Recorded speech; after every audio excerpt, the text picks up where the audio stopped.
No, I'm well, and yourself? Good morning, Mr. George. Good morning, Mr. Dean. Good morning, everyone. Morning, sir. Good morning, Mr. Bansal.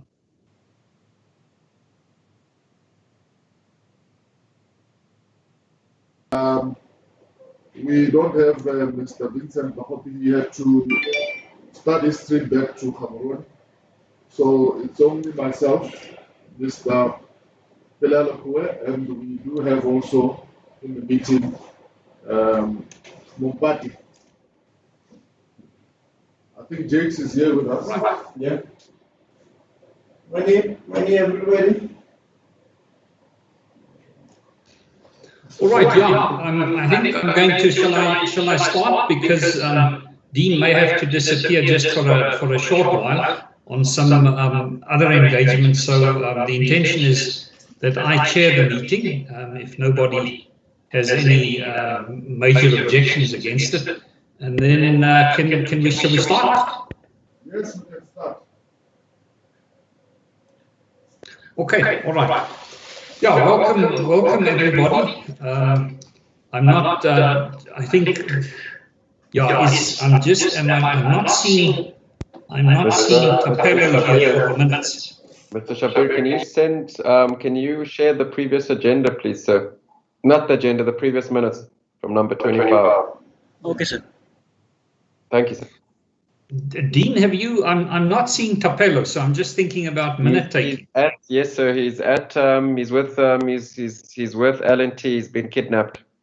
Oh, all right. Okay, all right. So he's also in the taxi where there's no such social distancing. That's it. All right. Okay. Let me just home in here. Agenda. Yeah. So I've got the agenda. Yeah. So yeah, welcome everybody. This is meeting number 26. We've got the minute taker. Jakes, good morning. In any event, who shall we record as apologies? I think George, you mentioned you were talking there. I think just for Tapelo's minuting purposes, just repeat perhaps the BPC ones, please.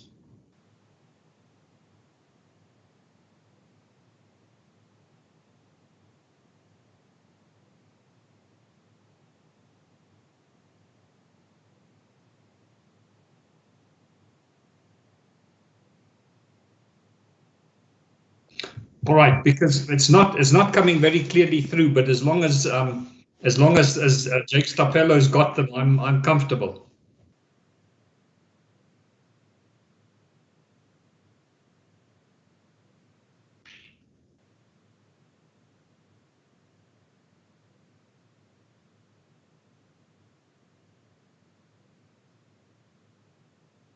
All right, no thanks, Shabir. I'll be quite patient. Thanks.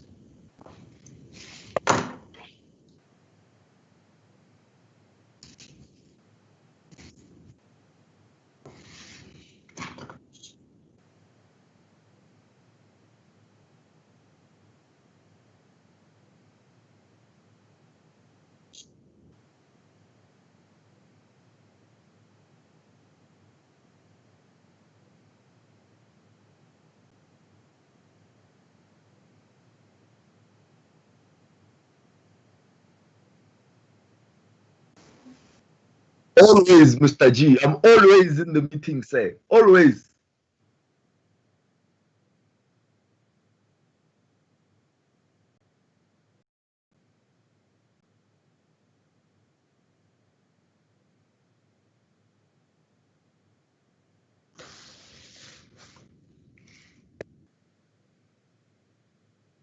Yeah, I'm just, your the mic coming through from yourself, George. You speak very clearly as a rule, that I can hear you very clearly, and I think I actually speak quite concisely or deliberate, let's say. But I haven't, if I'm hearing noises like Mr. Makuruetsa, if you ask me who's the apologies, I don't know. I haven't caught them, but provided Jakes has got them recorded with him sitting with you, I'm comfortable. We can carry on.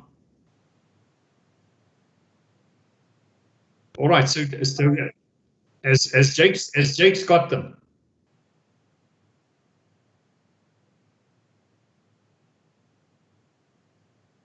All right. Okay. I'm recognizing. What's the voice lost in the desert, or this? I'm thinking of a term there.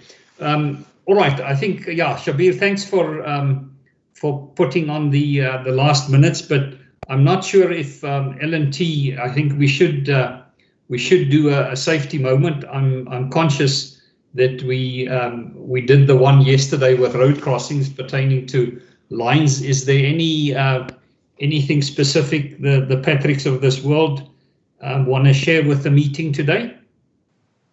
Yes. All right. Thank you.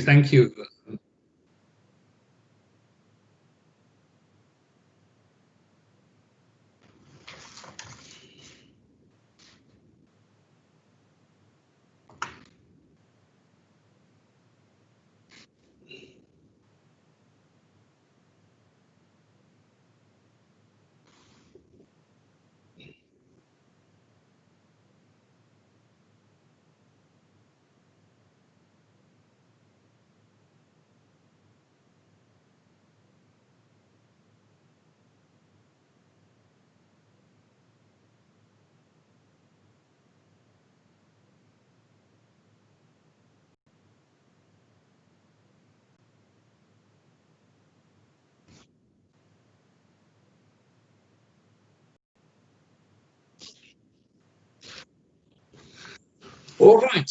Okay. So there we've got Indian Lives Matter.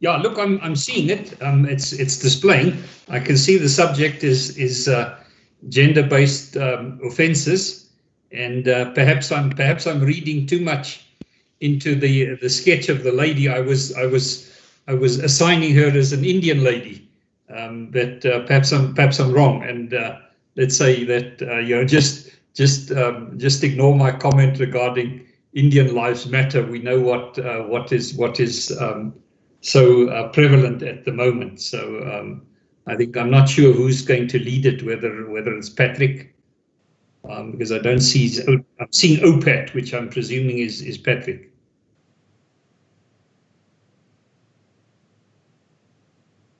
Good morning, sir.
Yeah, I think there's some truth in that.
Okay.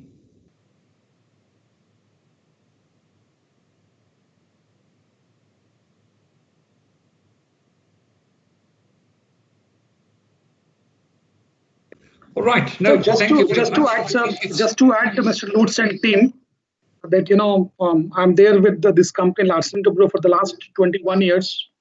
I've seen a lot of ladies coming to construction field in the last few years. Like when I've joined this company after my post graduation, approximately 21 years back, there was hardly any lady to be seen at site. It was mostly in the office.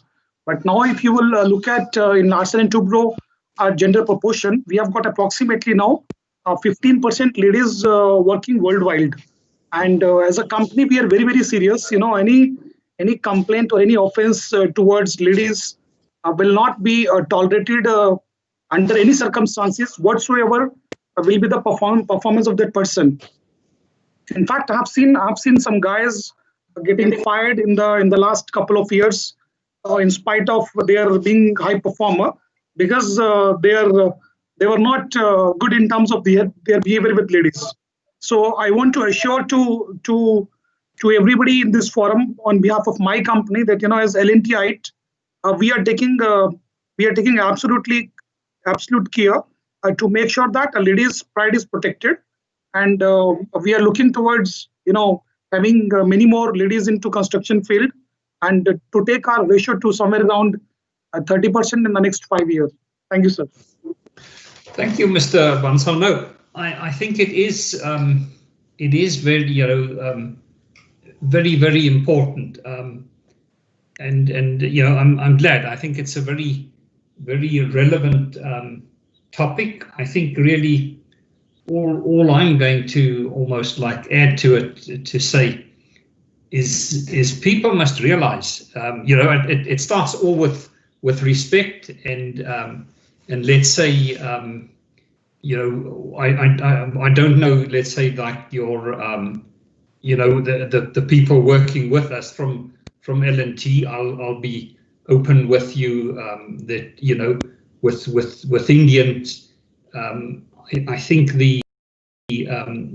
I can say that there's room for improvement, or women's rights. I think there is room for improvement, to say that as a minimum. But something that struck me And if you actually think about it, you know, I mean, rape is such a serious offence that, let's say, like in you know, in this country in times gone by, it's a heinous crime. You can, you know, you can be sentenced to death for it. So it's you know, it needs to, you know, people must realize that, and you know, to me they are you know, the human beings as us, and you know, we complement each other. You know, something that struck me, Mr. Bansal, you'll see from my remark that I do take notice, is your at EDRC. I think, like on the switchgear side, there's a very senior woman there that, you know, holds a very senior position that I met, and I think lastly, you know, just I have this saying that clever is clever, be it woman or man, whether it's Vietnamese, Botswana, Indian, Pakistani, or South African. Clever is clever, you know. So, but yeah, it to me, it has to do with one's values, respecting others. Yeah, and it's not tolerated these days. It's the same like with Watt McDonald. You know, they cannot afford to be seen to discriminate. So I think it's very, very apt, and it's thanks for the presentation. And I'm also heartened, let's say, you know, that the Maun police gave a bit of a presentation, you know, and focused on it. All right. On the last minutes, can we? This is meeting number 26. Can we? On 24 and 25, can we say, you know, get 24 formally signed, and I'd propose 25 as well, unless you've got major objections. Then you've got to tell us what, you know, what's unacceptable.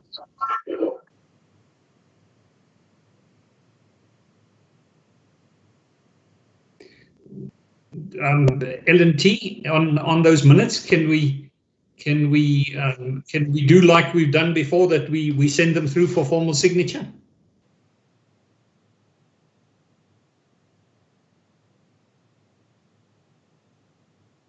Yes, I'm listening.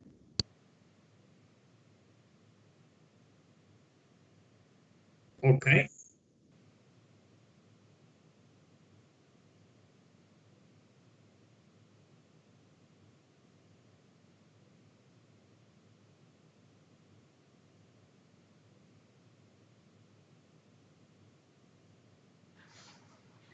I noticed police. Only police. I don't know. Three units from police. CID for CID for narcotics, and then gender-based violence officer, special. Or gender-based violence officers. Okay. Different teams, 3 teams. Did they indicate the cases, the numbers of, or yes, sir. The cases around this area? They give us statistics for the quarter being from April, May, June. April, May, June. Yeah. How do they? I just want to find out what is our way. Okay.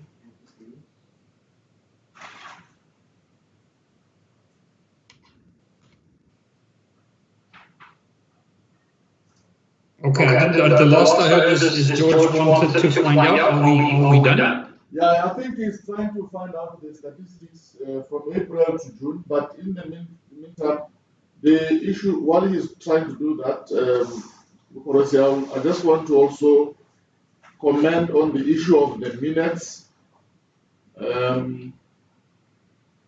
I think I did make some actions of the minutes that needs to be signed.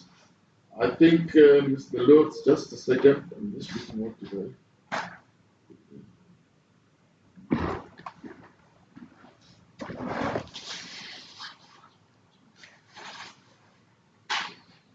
Okay, on the minutes 0201.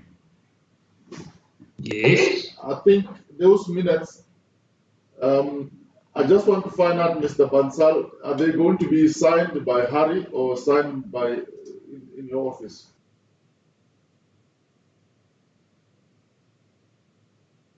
It can be signed by Harry, sir.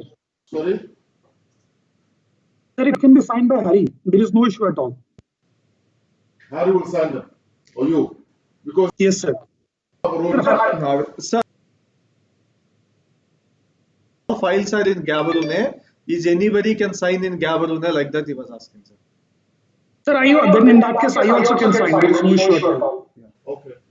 But I'm not sure, Mr. Jones. I'm trying to follow up on the other minutes which would have been in our offices. I just want to follow up on that feedback. I will give feedback later in the meeting because I've got minutes number 21. I'm not sure where the other ones are. They being signed? Have we signed all up until 20? Up to 13 it was signed. Up to 13. Okay. I'll just try and find out if we have those, or I'll have to reprint them again because I'm seeing number 21. I'm checking with Mr. Malusi if he has the other minute. I don't have the feedback. Yeah, because I think my impression was I think Jimson made quite an effort, and you know that's why that you know with the up to number 13 because it's been coming up again and again. So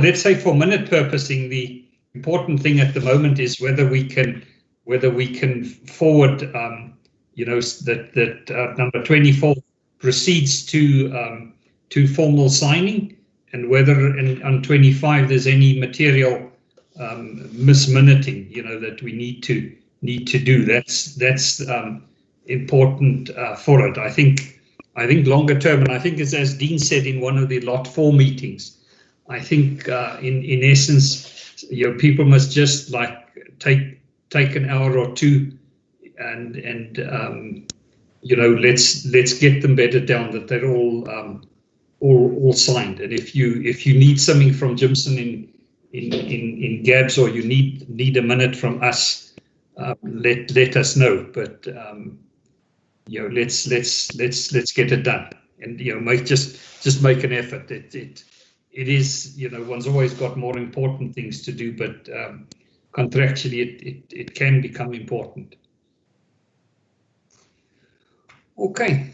For them or us that we print them, and then I'll but recording wise, we're going to say number 24 you know, goes to signature, and also 25, unless there's something which comes up today where there's been some material misminuting, which so yeah. I think then going forward, looking at the agenda, I want to propose the same way as we did yesterday.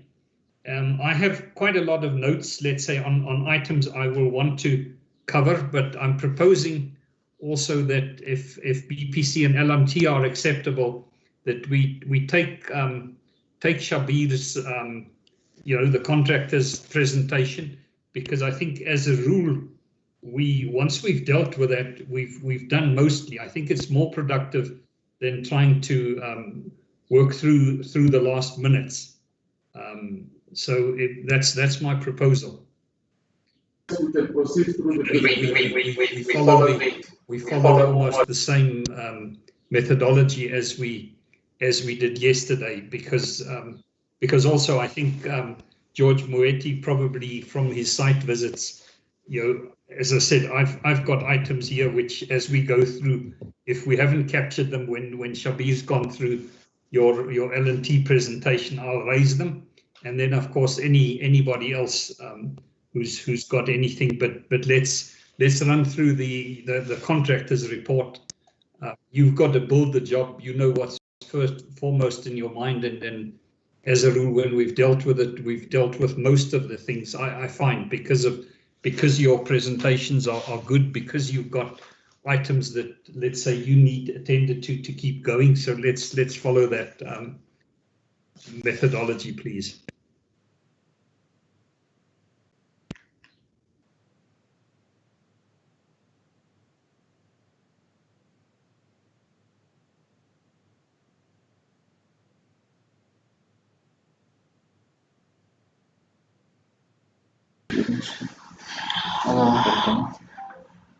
Good morning to all. We are. Good morning, Shabir. I hope you all are fine.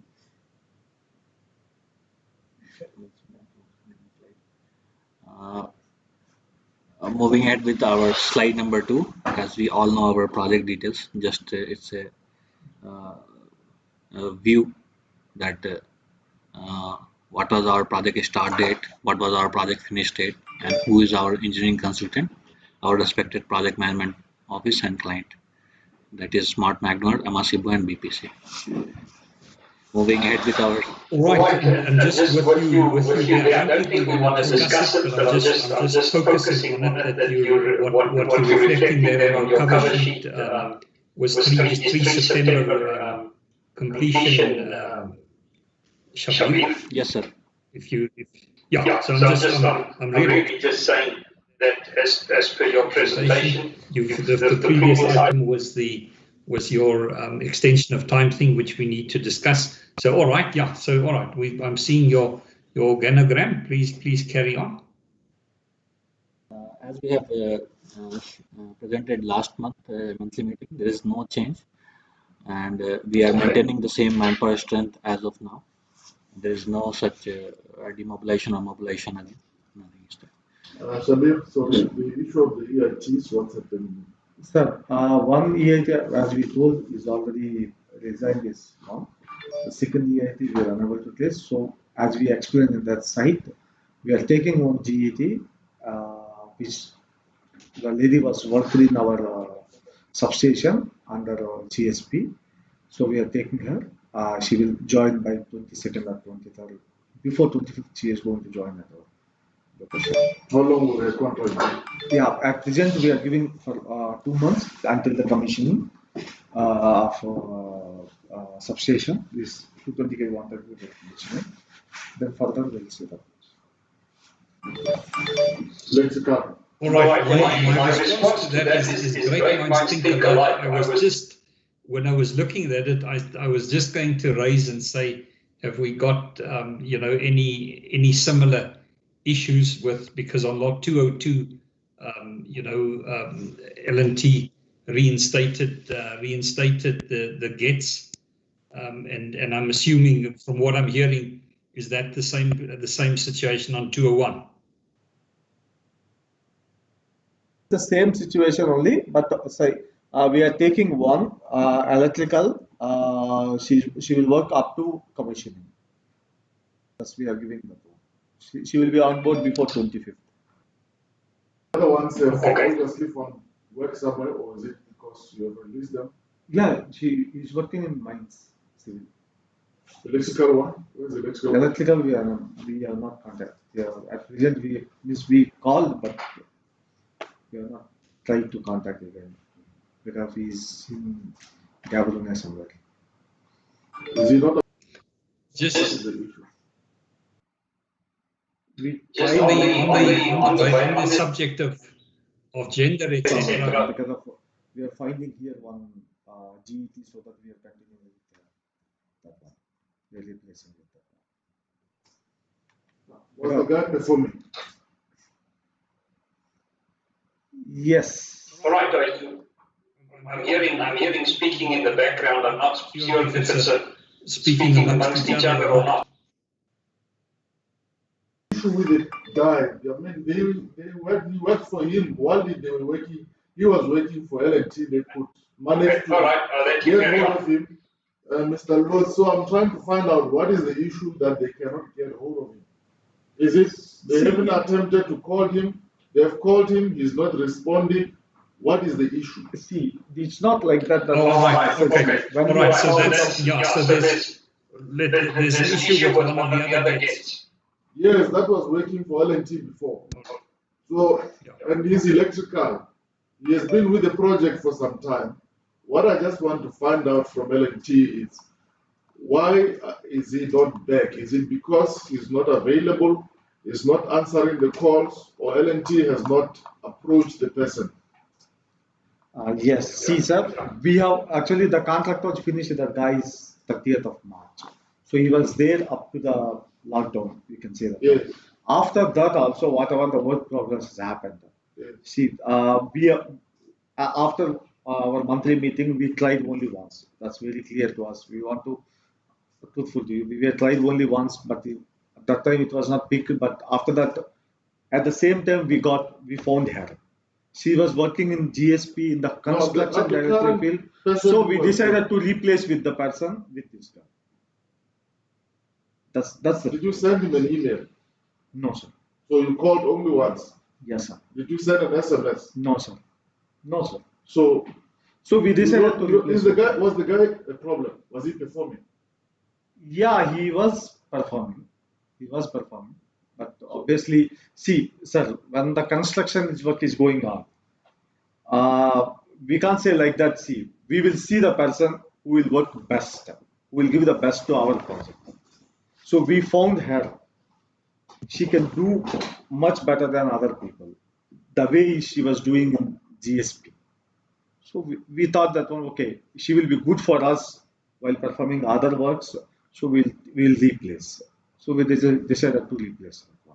See, at the same way, we have a GETs. We are replacing the same potential people in the same substation who has worked earlier. At the starting of the electrical construction activity, she was there. And she worked up to end of the last 30th of June. She knows what happened in the substation. Only she was not there this 10 days period. That's it. So if she will come to us and she will perform better than other people. So we thought that one we will take her. We'll take a chance of it. See, it's just a nothing but we are giving a replacement. Okay. One more thing I would like to add, sir. Yes. It's not. It's very good that we can transfer our skills to multiple person instead of only one. What is the point if the company comes and train only 2 people and left out of the country? Why not the company can transfer the skill over multiple people so that if somebody having some knowledge, then other somebody is also having some knowledge. So there will always be like multiple peoples. I think it is in the best view of the personals. All right. So the guy left as what? As a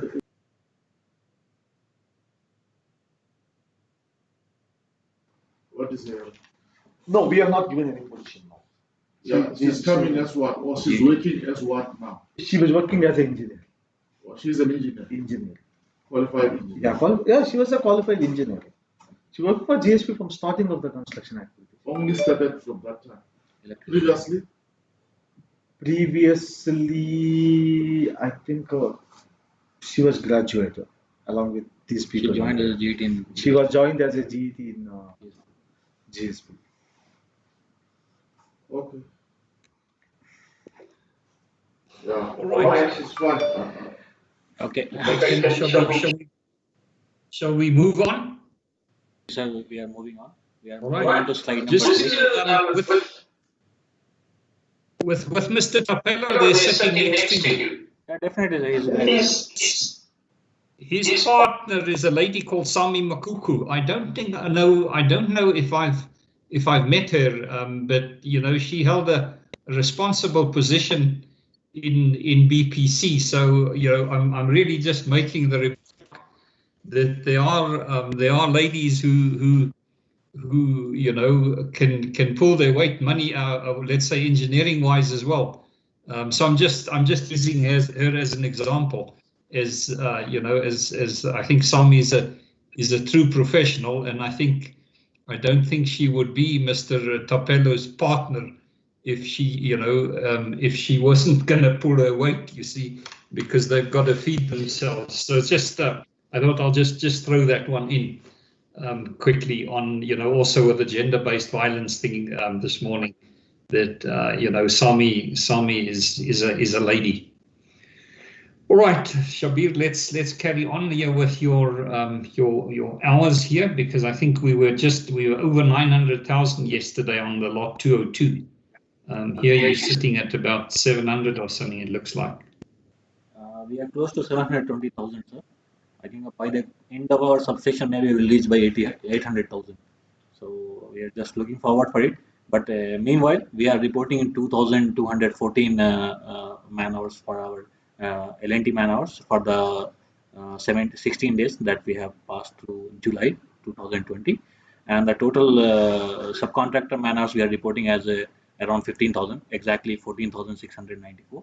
And the total work man hours within 16 days is 16,908 hours. So in total, like 35,000 man hours will be worked over a month right now. We have reported 2 unsafe acts and 1 near miss, as well as 1 first aid treatment. The first aid treatment was nothing that the hammer has the finger has been hammered by hit by the hammer, so it was very negligible, but still we are reporting that. For the near miss category, the employee almost fell through the uncovered oil dam manhole while working in that area. The area has been isolated with that. Sir? All right, now you, Shabir, at least you volunteered it, because one of my little items, it's here number 3 on my list, was safety, and you know that we get these reports from Tapelo, and I don't like seeing it, and if somebody falls through those holes, he's going to be very, very seriously injured, and so and you've also, if you looked at the tone of my email at the time, where I said stop it, this is very serious. So L&T, you must be better, and what you've just said is it's an accident waiting to happen. You see, so I'm glad you raised it on your own, and you've taken steps, but it's serious. Some these, like those like a deep fall like that through there, you'd be horribly somebody could be really, really maimed and very seriously injured. So it's in your own interest, also. You can be sued. You can be sued out of your mind if you if you don't take reasonable care. And the people on site in charge, there's like a personal liability. The law, I've sat in one of these inquiries. They read you the clause, and then then it's obviously very, very clear to you. They just ask, why didn't you do that? They didn't. Did you do that? And then you've got to under oath type of thing say no. You see, and then there's no room for excuses about we couldn't afford it or anything like that. So I'm just saying, pay attention. It's this golden rule of do what a reasonable person would have done.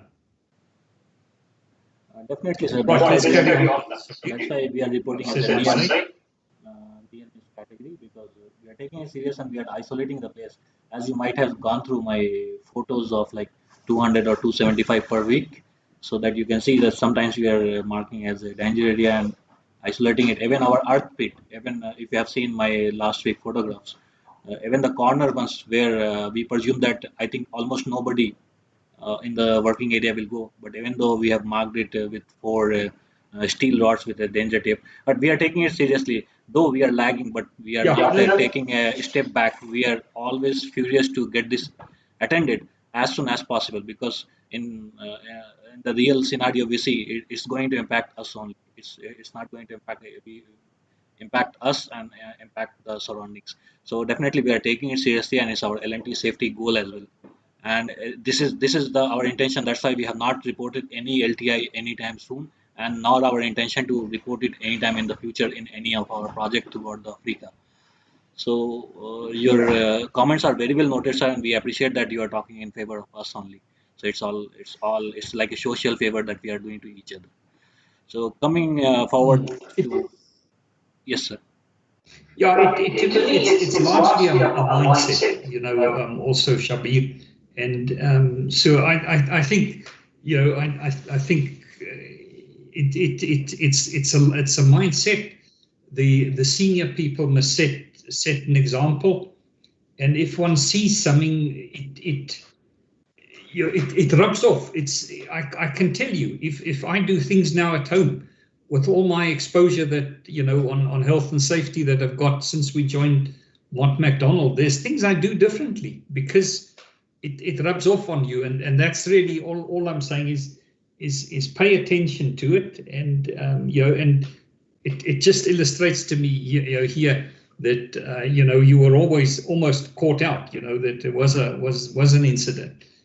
But yeah, let's move on, Shabir. I think it's ongoing. I think the record, if we stand back, and I hope we can complete it on the project overall, I think the incidents or the injuries have been remarkably good. But we've got to remain vigilant. It's been, I mean, collectively, we must be, on the projects, almost all the projects we're sitting on, almost like a million man hours. It's huge. So it's a good record, I think, if one looks at it. But we've got to keep it up all the time.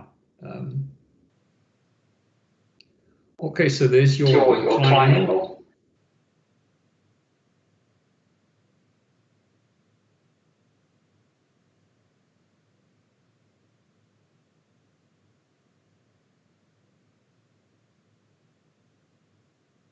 Zero fatalities, zero LTI, zero medical treatments of any serious note. We have had first aid treatments of 13, and we have had 305 near miss reported till date. We have reported 139 unsafe act and conditions, and we have had around more than 1,100 safety walkarounds, and we have had 505 toolbox talks, risk assessment, DTSI, and point of talks like that till date. So till 16 July 2020, this is our status. That's good. Thank you. Look, just a remark. I mean, Shabir, you know it. Hari, we all know it. It's actually a huge site. A 400 by 400 site is a huge site, and it's pretty full. They don't come much bigger than that substation. There are bigger ones, but it's a big substation. So it's a big and it's those top three things where there's been no incidents. That to me is so pleasing. No medical treatment. I think you qualified it, and so no medical treatment of note. I picked it up, type of thing. But that's fine. Let's carry on.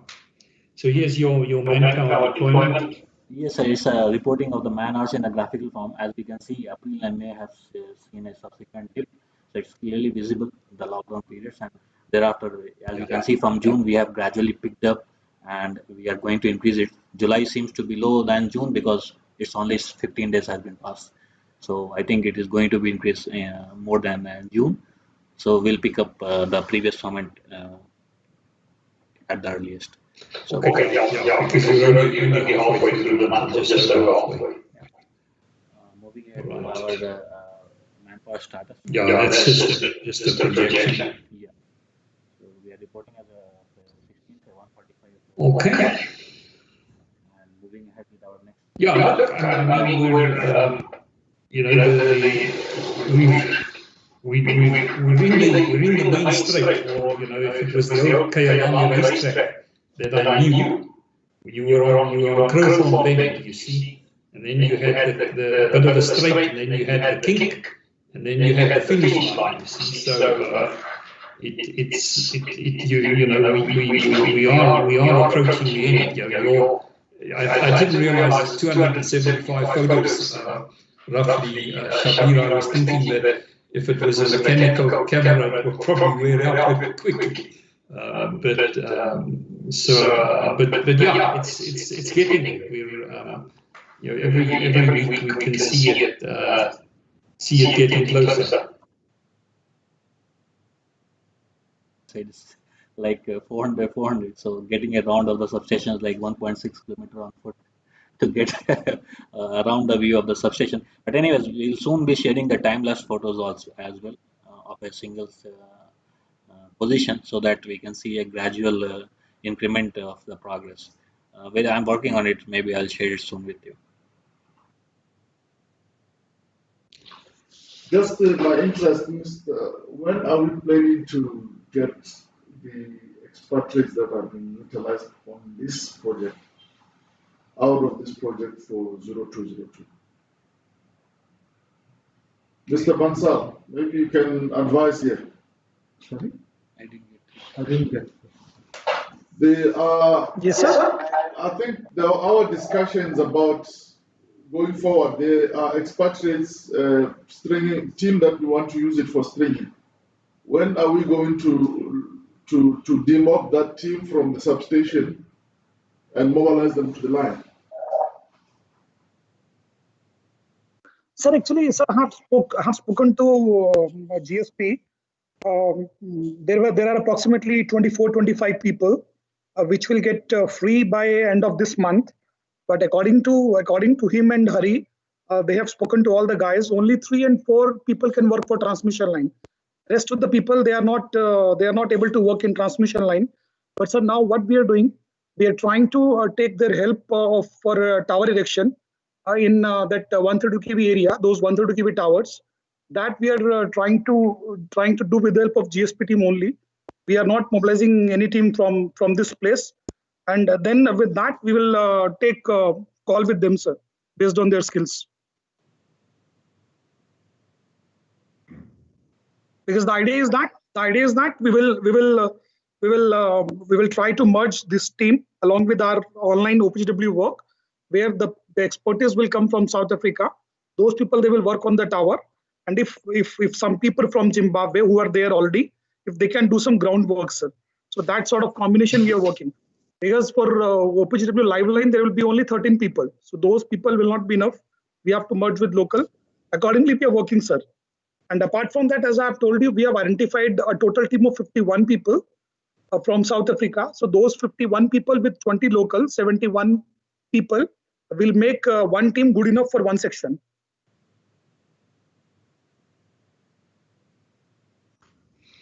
Yeah, no, I think the other issue, sorry, TT, is from the transmission line, but I just wanted to know the demobilization of people from this project. When are they going to be demobbed? But according to what I'm hearing from him, the people are not okay. But I don't understand why did he then make a commitment without checking first with that team that they can do the work. No, but sir, let us see, sir. Now they have confirmed me that they will help me in tower erection. Regarding that spare foundation, that also will be done by this team. Spare tower erection also will be done by this team. So that way, like wherever they can help us and pitch us out, we will take their help, sir. We should have checked before we make the commitment that we have people. I think in future we must check and verify first before we make these commitments. We have made commitment to senior management. We have people in the substation. Now those people are no longer available because they can't do the work. I'm just asking that in future when we make such commitment, we need to verify first before we can make the commitment. Anyway, let's move on.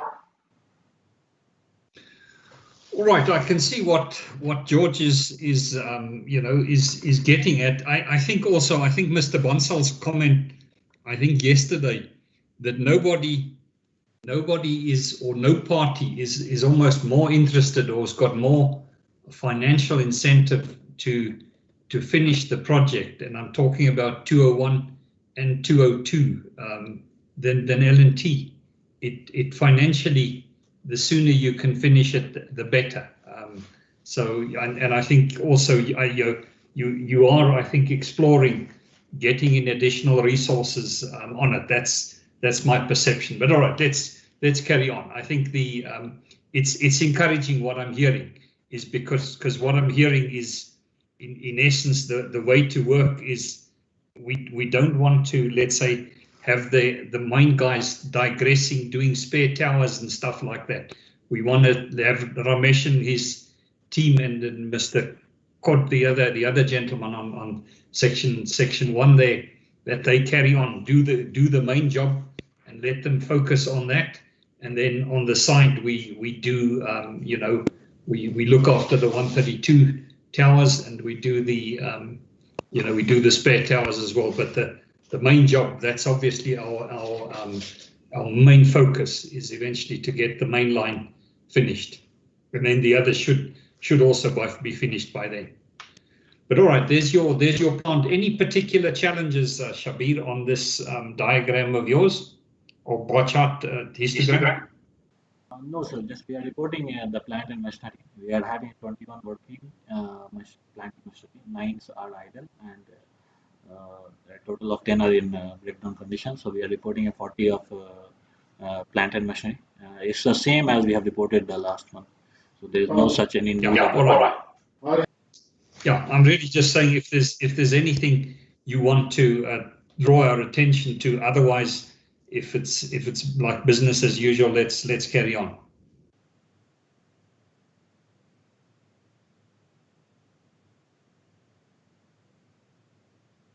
So we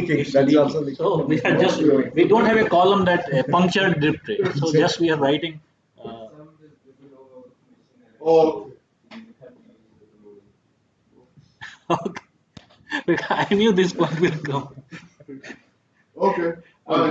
Moving ahead with the training at sites, we are reporting. Just we have added the line gender-based offences in the last. I caught my eye there. It caught my eye there. Thank you. A total of 140 people have attended this, and it was a great success that we will see through the photos. Before that, I'll go through the environmental statistics. We are reporting.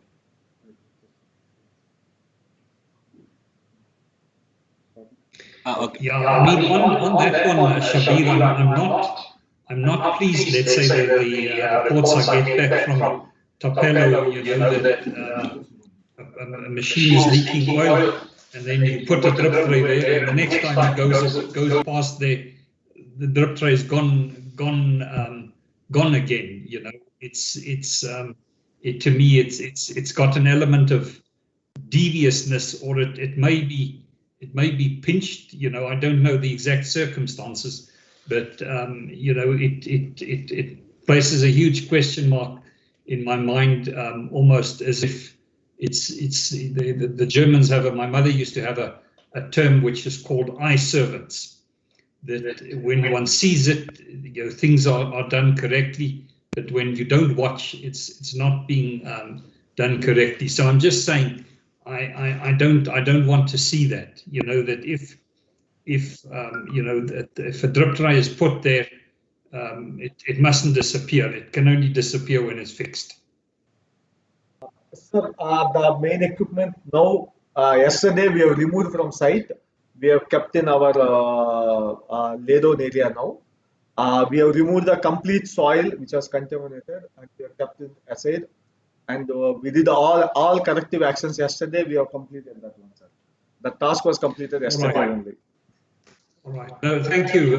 Yes. Thank you, Hari. Because I think also we had an incident on the line as well, where also Mr. Nick, there was a good acknowledgement of him. So I think I'm like looking at Patrick there to make sure things are done correctly. I do know things go wrong, things break and stuff like that, and it's again this guideline, a reasonable man in a different position, and respecting the environment. If you think of the benefit that what that borehole has saved you, and if the oil contaminates the water, we're sunk. So, but yeah, let's carry on. So the last your two incidents, what were they, Shabir, this month, July so far?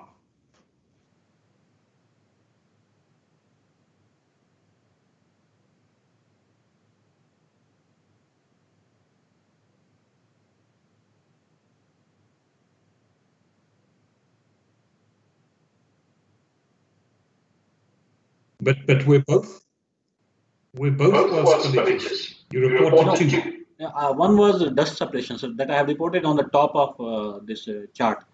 Category incident and status. Oh, okay. No, that's good. All right, no, good. No, that's fine. That's fine.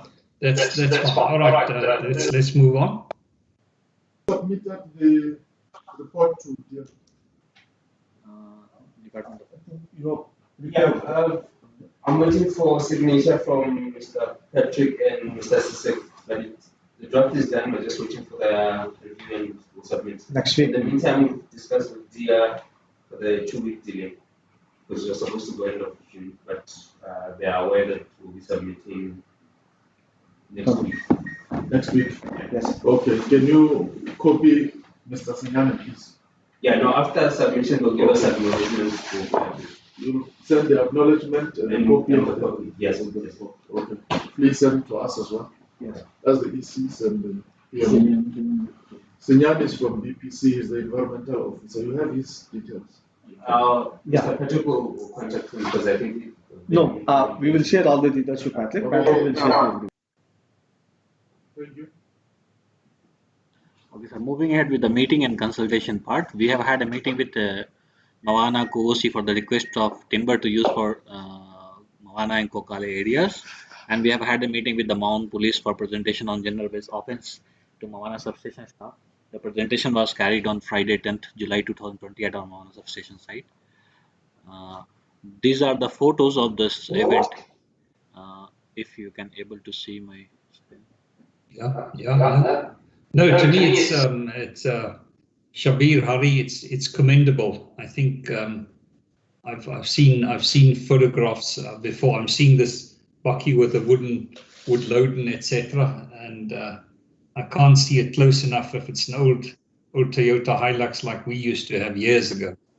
But no, to me it is commendable, and it doesn't go to waste. If you're one of 5 children like I grew up, then one doesn't like wastage. Yes, we are. I think, as I said, to me, it's commendable. I think your initiatives, I really commend you for it. I mean it. We thank you for that, sir, but we are still progressing. We are in discussion with the MAWANA village also, sir. See, the most of the timber now we are giving to MAWANA village, where they want to construct a small play school for the small kids. So now we are stopped all the other villages because of all other villages are completed. So now we are giving to only MAWANA village where they want to construct the small school. We are trying to help them, sir. Hari, just if you don't know me well enough in my private let's say life type of thing, but if I see all those crates and stuff, that stuff is wonderful if I was needed to make a workbench or anything like that. So I'm the type of guy, my wife fights with me, but I can't, a good piece of wood I can't throw away. So no, this is very, very commendable. Thank you very much. Let's move on. Moving ahead, sir. Moving ahead with the SEEP report. Mr. Patrick, can you make? Right. Yeah. So I'm focusing on this one. You're not as good on lot 202. Which we had yesterday afternoon. That one was well ahead on section A, but I think this one. I'm not sure if Mr. George wants to say what he said yesterday, because that'll upset the apple cart a little bit. It's outside, sir. I leave it up to George. I'm not going to volunteer it. It's gone outside. We are waiting for him, sir. I'm not hearing you, George. So Mr. George has went out for an urgent. Oh, he went out. No, why, Shabir? I think we can, while he's away, then I'm going to deal with it. In essence, what came out on the 202 meeting, and I don't think we need to discuss it here, because it needs to then be discussed outside the meeting.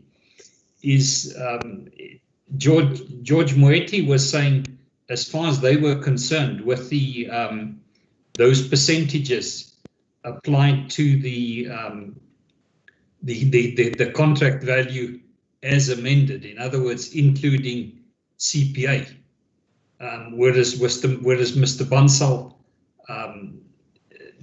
disagreed with it, and he was confident he would be able to convince BPC that L&T was on good, firm grounds, that it was not the intent, or it would be unreasonable to include the CPA, into which obviously also, especially on 201, increases the contractual amount significantly. And then, of course, in Pula, let's say the 28.07% subcontracting value goes up. So the moment, let's say, the moment we were to do that, your remaining commitment of 0.92, let's say, overachieved, would become minus 20% underachieved. But I think I think it needs to be that's a discussion outside this meeting, which I think must happen between George and Mr. Bansal. But one thing I want to talk to you, sir, as we all know that you are the FIDIC engineer.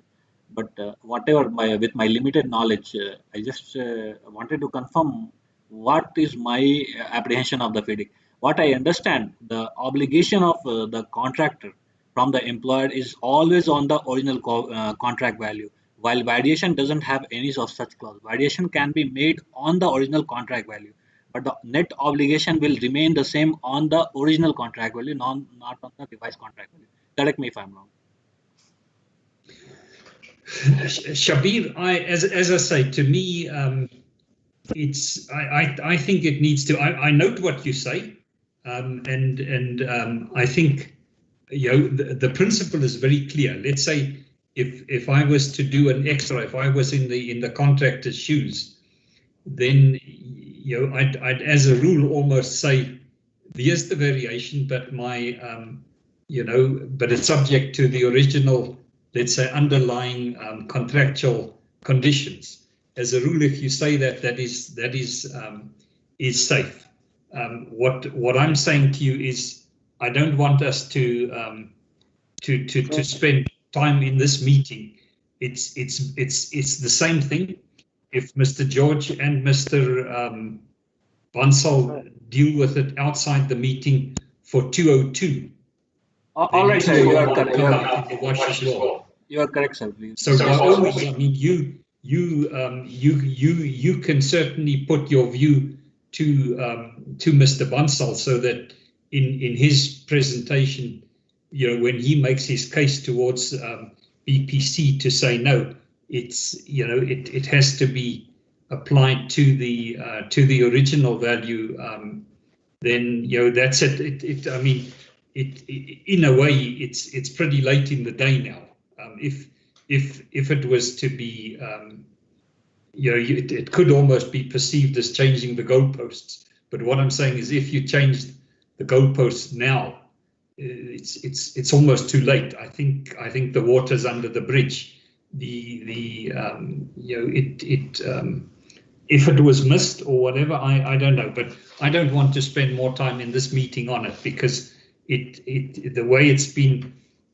Well, it's going to be minuted. It'll be addressed under 202, and if 202 happens, the same it'll apply for 201 will come out in the wash.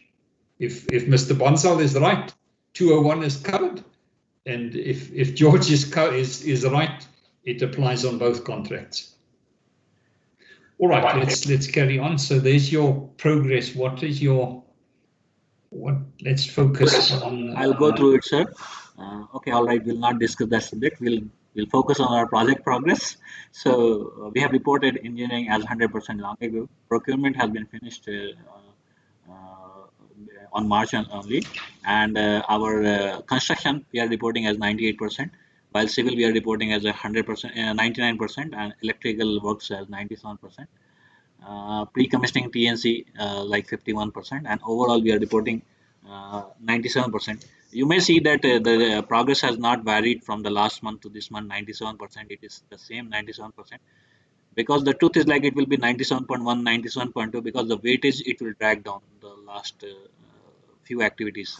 So look, to me, Shabir, to me these figures are interesting. It's the finishing off. The civils, had you asked me, I would have said no. I don't think they're 99% complete, but perhaps I'm wrong. I'm not. I'm not. My objective now is to try and with your projection of like end of August, that we work towards that. Try and meet what you are projecting. So this to me is interesting, but I'm not going to dwell on it really. Definitely, I opine the same. But in fact, I have raised this point several times ago. But what the document says, we have to agree on it. Our schedule, agreed approved schedule, so we have to report on the same. Yeah. But in fact, we'll go through the progress in detail in next slide, so that we'll have a overview what is left out and why it is contributing this much percentages. So nevertheless, we are showing our milestone one that has achieved previously, right, where we have from the last meeting till this meeting we have achieved two milestone. The milestone one was we have successfully commissioned the remote end substation MAWANA, where we have to integrate the protection panel, including a SCADA system, national control system as well. It was successfully done, and it was handed over to BPC. So just simply some photograph to represent the same. I'm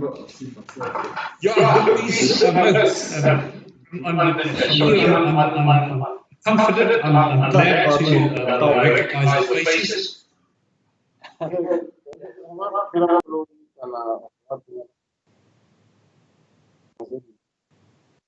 I'm not getting you.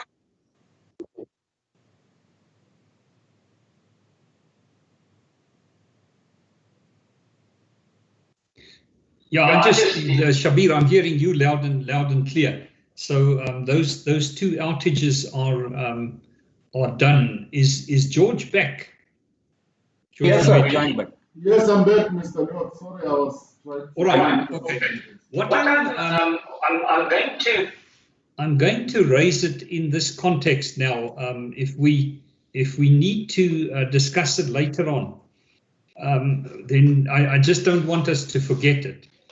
I was happening to speak to ABB, I think 2 days ago. I think that side of the business on the SCADA, etc. Gavin, I'm trying to think of Gavin's surname. They're moving across to Hitachi. But what he alerted me to is there's a SCADA management system which should have gone in under the project, which hasn't. So I'm really just alerting BPC to the fact that from ABB's perspective, it should have gone in. They couldn't put it in because it was split into 4 lots. You see, he said to me, Gavin Sadler, he couldn't include it into the 4 offers they made for the 4 lots. You see. Because then it would have been duplicated. But he's saying under one of the lots, this management system should have been bought. And I think all I'm saying is, from my perspective, I think we should buy it under lot 1 or lot 3, you see, so that we can finish the job. But I regard it as my duty just to appraise BPC and say, look, from ABB's perspective, with these Northwest Grid extensions that have been done in ABB's thinking of the system, how it's developed, there's a piece missing. It's what they call the management system, because how he explained it to me is, I think in terms of functionality, there's statuses you will be able to see. So I'm really just saying to, we can't solve it here, but I regard it as my duty to say to BPC, ABB have said to me, and I know they've said it a long time ago. It's just reminded me that under one of the lots, or BPC should be buying this management system to manage the SCADA, so that they can, it's literally like gives you an overview. And because I asked him what kind of functionality And he then started quoting me some examples as to what it would bring. So I'm really just saying to George Moeti, I think in principle, and anybody else from BPC, I'm not seeing Mr. Makaro. Yeah, I'm seeing Harold, but he's not. He's a man on the ground. He doesn't sit in NCC. But George Moeti, take note. There's something missing on your SCADA. Mr. Lords, I need to take these discussions with the SCADA team, because what I know is that they are implementing, they were upgrading a SCADA system. And I thought that we gave them all our equipment, this site, and the SCADA functionality, and they've also been involved all the time with whatever that we are doing here. I know that there were some other SCADA management system that they require, but from my point of view and in the discussions with them, it appears that it's it's not necessarily for the whole of, it's not for the Northwest, but it's for the whole of BPC functionality.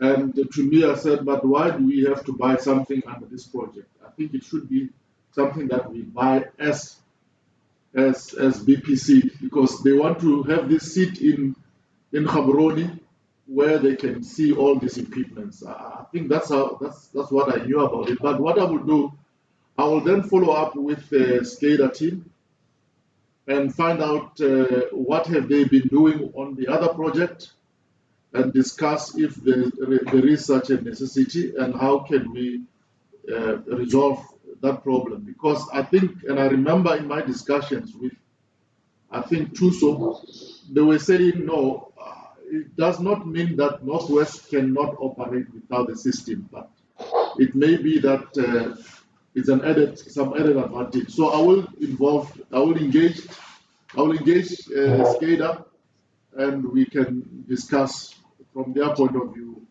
what we need to add from the SCADA.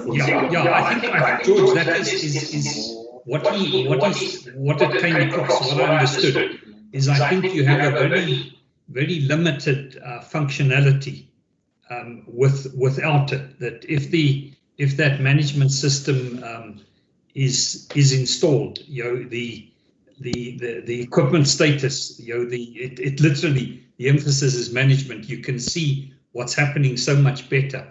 I have a feeling, I may be wrong, but something makes me think as if there's hardware that needs to be installed in one of the lots. I think that's why he's been talking the way he's been talking. That it may be that there's some, it needs some hardware in a substation. That's why he's always coming back to the point. It's not. I don't think it's necessarily just restricted to NCC. I've got the suspicion that it needs some hardware, basically in one of the stations, which we've done either Letlakane or MAWANA or Legotwane.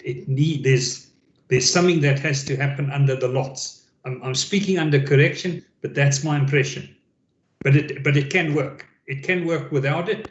It's just, with restricted functionality. So I think that's fine, George. I think have a word with TUSO or Russell Vickerman. I'm not sure Telecom's SCADA where it lies, and I just regarded it as my duty. He's reminded me that thing has never been addressed. It obviously is a variation. It's money, and let's say our focus, let's say on lot 2 or lot 4, is we want to finish the job. I don't want to, if anything needs to be done, as far as I'm concerned, it can be done under lot 1 or lot 3. But just to suit ourselves. Because our jobs are behind as is, but BPC may have a different thing. So have a word and let's just see I have a feeling the TUSOs of this world will also have a much better handle as to what they're missing out on at the moment, and whether it is essential, because obviously ABB has a commercial interest in it as well.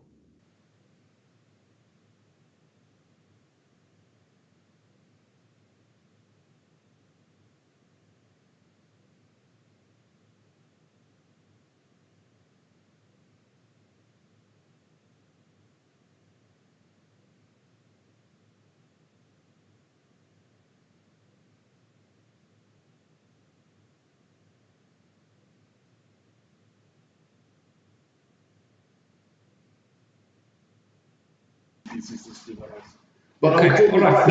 I'll take the discussion. George, I've discharged my duty. Thank you. Thank you, Mr. Lewis. Right, Shabir, let's carry on with your presentation, and then we'll make sure we cover everything we need to cover. As I said just now, I'm pleased you've done that. I think now we're getting on the line side, aligned towards that last week in August, all going well, to do the the OPGW restringing. Right, sir. We are moving ahead. As we all are knowing that the training session for NRCRP SCADA system is in progress. Here are some pictorial representation of the same, how it is in progress. I was having multiple photographs, but couldn't fit in one presentation. Tried to fit around 7 photographs, but different angle. But this the left side photo shows the people are being trained in SCADA operation system, and the right side photo depicts the personnel are being trained in 132 kV relay loom on the 132 kV relay panels. So, okay, all right. Moving ahead with next slide, we are showing our the relay looms in as of now, and the SCADA operation check, and 400 kV relay looms, and in the bottom corner, as you can see, that we have installed the 400 kV surge panel as well, and everything is ready for our surge on the transformer part. Yeah. So, but I mean, you still need to get to bring the man back, not so. Yeah. Moving ahead with our photographs of the installation. Yes, sir. Just a remark, something that I picked up from Capello, and I think if Hari wants to come in, by all means, he was more or less saying we haven't had any problem with those NR relays so far that we've spotted.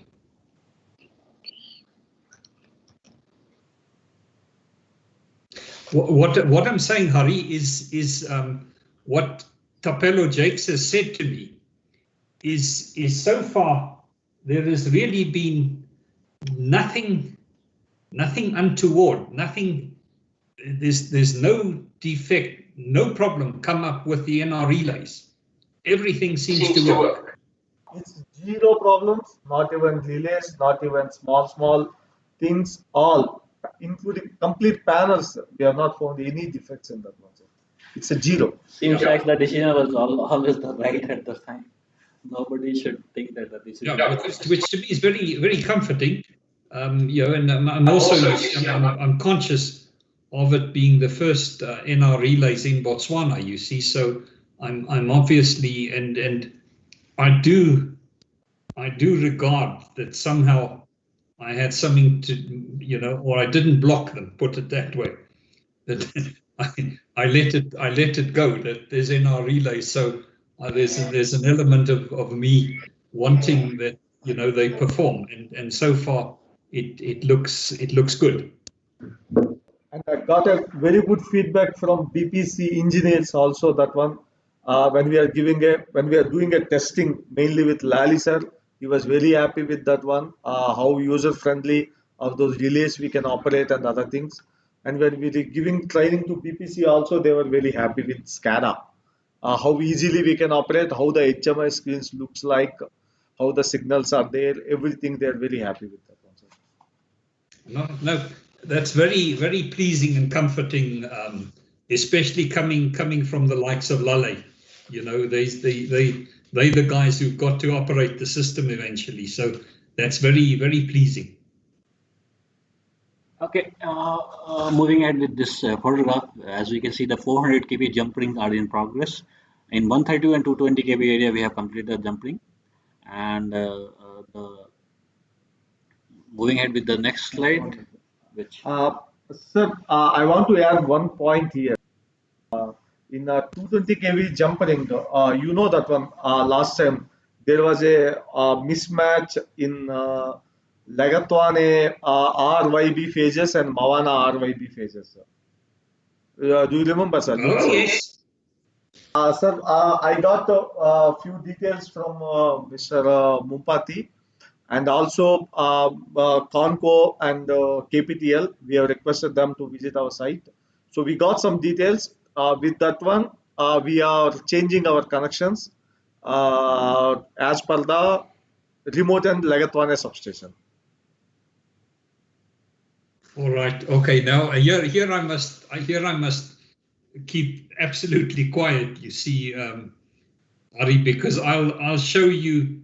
You know, this correspondence. I took a lot of trouble to define it and say this is what it's got to be on the other side. And but it obviously didn't happen. And to me, that interface is strictly speaking the BPC PMO responsibility. So I'm not going to dwell on it.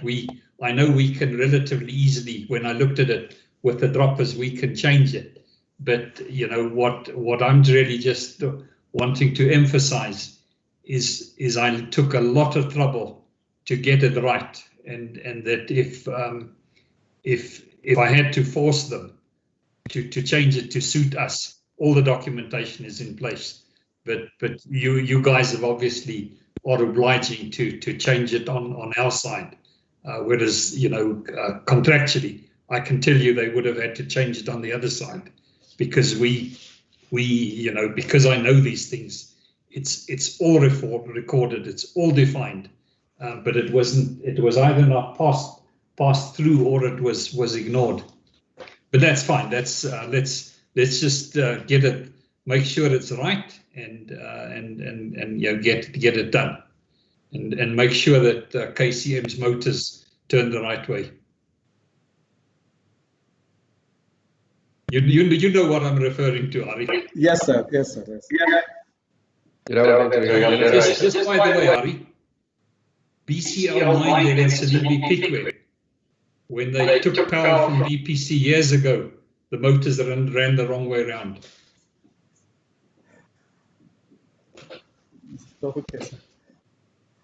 And our engineer knew it, and they were chasing, and then he knew there was a problem, and then there was lots of egg on their faces, and then there was no pressure anymore because they'd got it wrong.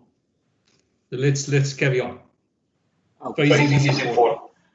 With this photograph, we are showing our 132 kV switcher that everything is completed. We are in terms of electrical installation and testing and commissioning. Stone spreading is because I've seen all your bun walls and stuff like that is are getting finished now as well. Right, sir. In 220 kV switcher, as we have reported last month, the disconnect alignment is in progress.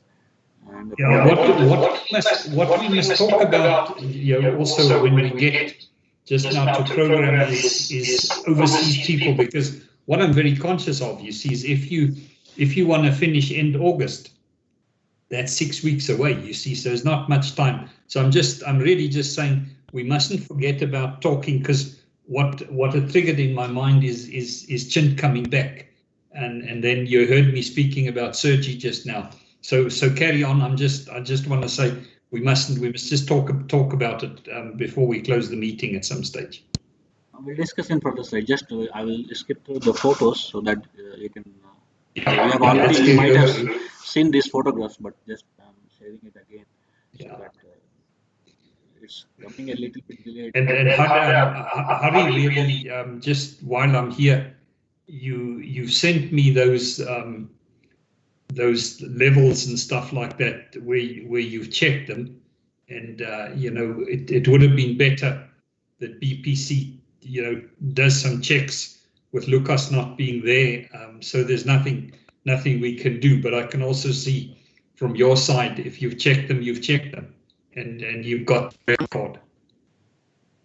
Sure, sir. We are not doing anything on that one. We have to check. That's our duty on that one, because of otherwise the water will flow in reverse way, which we don't want at any case. Yes, you know as well as I do whether the water runs uphill or downhill. Yes, sir. So I don't want such a case in the substation. So we are continuously checking that. Yeah. From the photograph, we can see the stone spreading. No, Hari, that's why I'm not keen. I'm actually looking forward for another rainy season while you're still on site, so I can see if the site gets flooded, how it works. But I don't think it's going to be like that. You know, rainy season starts like November, and I hope you're done by then. Okay, sir. Okay, all right, let's carry on. Because I obviously look at Shabir's weekly reports very, very closely. So I think just run through them, Shabir, fairly quickly, please. Bus bars look nice, eh? Yes, sir. So we are just skipping through it. Will come a little bit delayed to you, but okay, the photographs is fairly This over. is Belmouth, which you are seeing is Belmouth now, sir. It's going on. Oh yeah, I've seen that, because your roadworks is that's still got a long way to go. Okay. So Yeah, so you're showing 5% left on the internal road. are you getting our screen, sir? Yeah, while I'm zooming in, Hari, I didn't. You saw that email of mine where with your site being open, that's not something you want.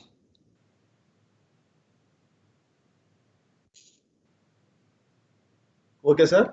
From guardhouse to gate, we are left with around we can say around some 20 meters are there. That 20 meters also we are closing with the permanent fence only, sir. It will be done, sir.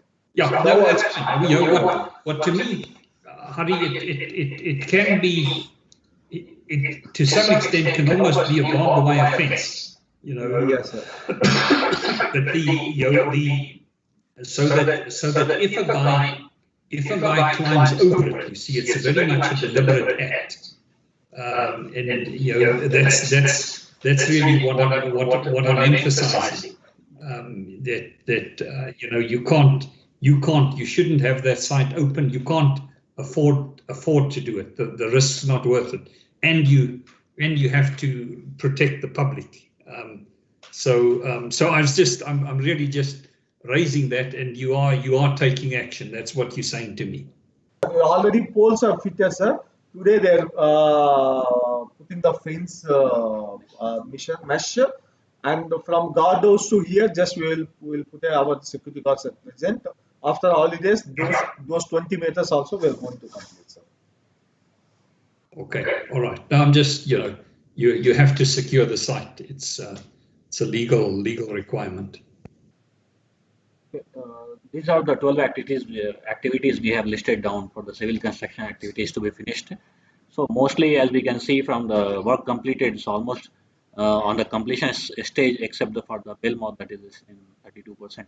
But definitely, yeah, I mean, it's still a huge. I mean, if you look at it, Shabir, if you stand and look at it, it's all civil works. You know, it comes back to my line of reasoning as to what the primary reason is, you know, that we still aren't finished it, and you know, it's if you look at it here, it's all civil engineering work. You know, we'll speak about the E&M and the commissioning just now, but I'm really just saying the figures speak for themselves.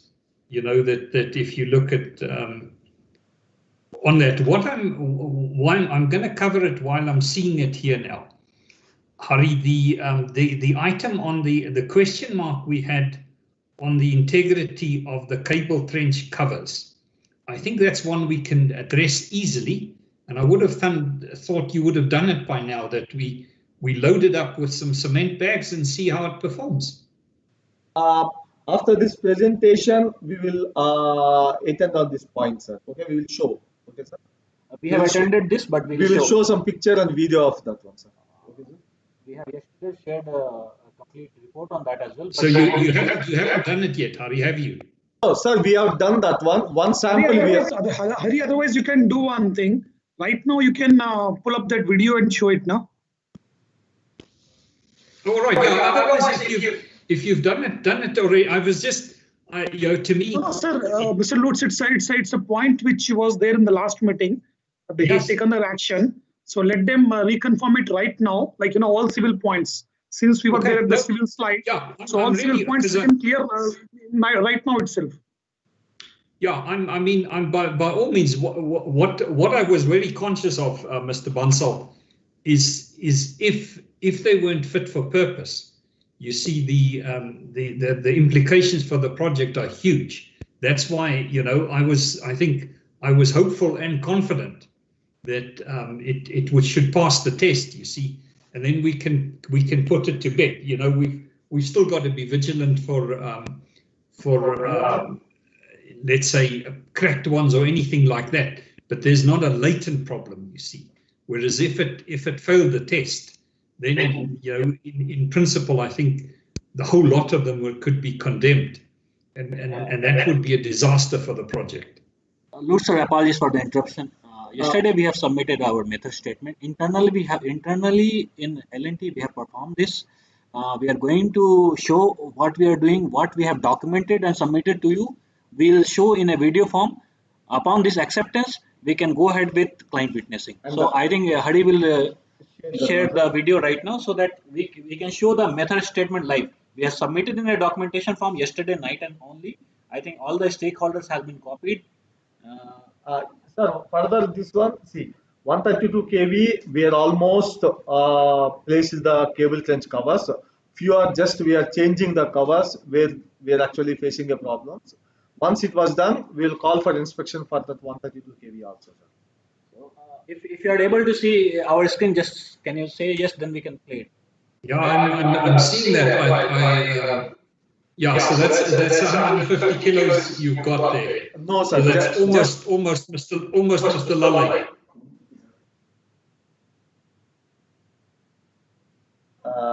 Sample we did. Who's so bold to go and stand on it? That's Hari. He's not. Oh, he's standing to the side of it. Yeah, but they're wearing a mask. Yeah, so then you can't accept it. It's the wrong cement. It should be Botswana manufactured cement. I think the video is a bit choppy, but you can see it is progressing in like photos. But okay. Oh yeah, no, look to me with Hari being bold enough there, because I think Hari is, if I look at him, 80 kilos plus 150. No, I think it's no. Look, I think you want to do something a little bit more formally, but to me this gives me confidence that there isn't an inherent or incipient problem. Definitely, sir. You will see now two people standing on it. Yeah, look, he's spreading the load over two of them that I can see. So let's I think let's do it formally and put it to bed. But I'm pleased to.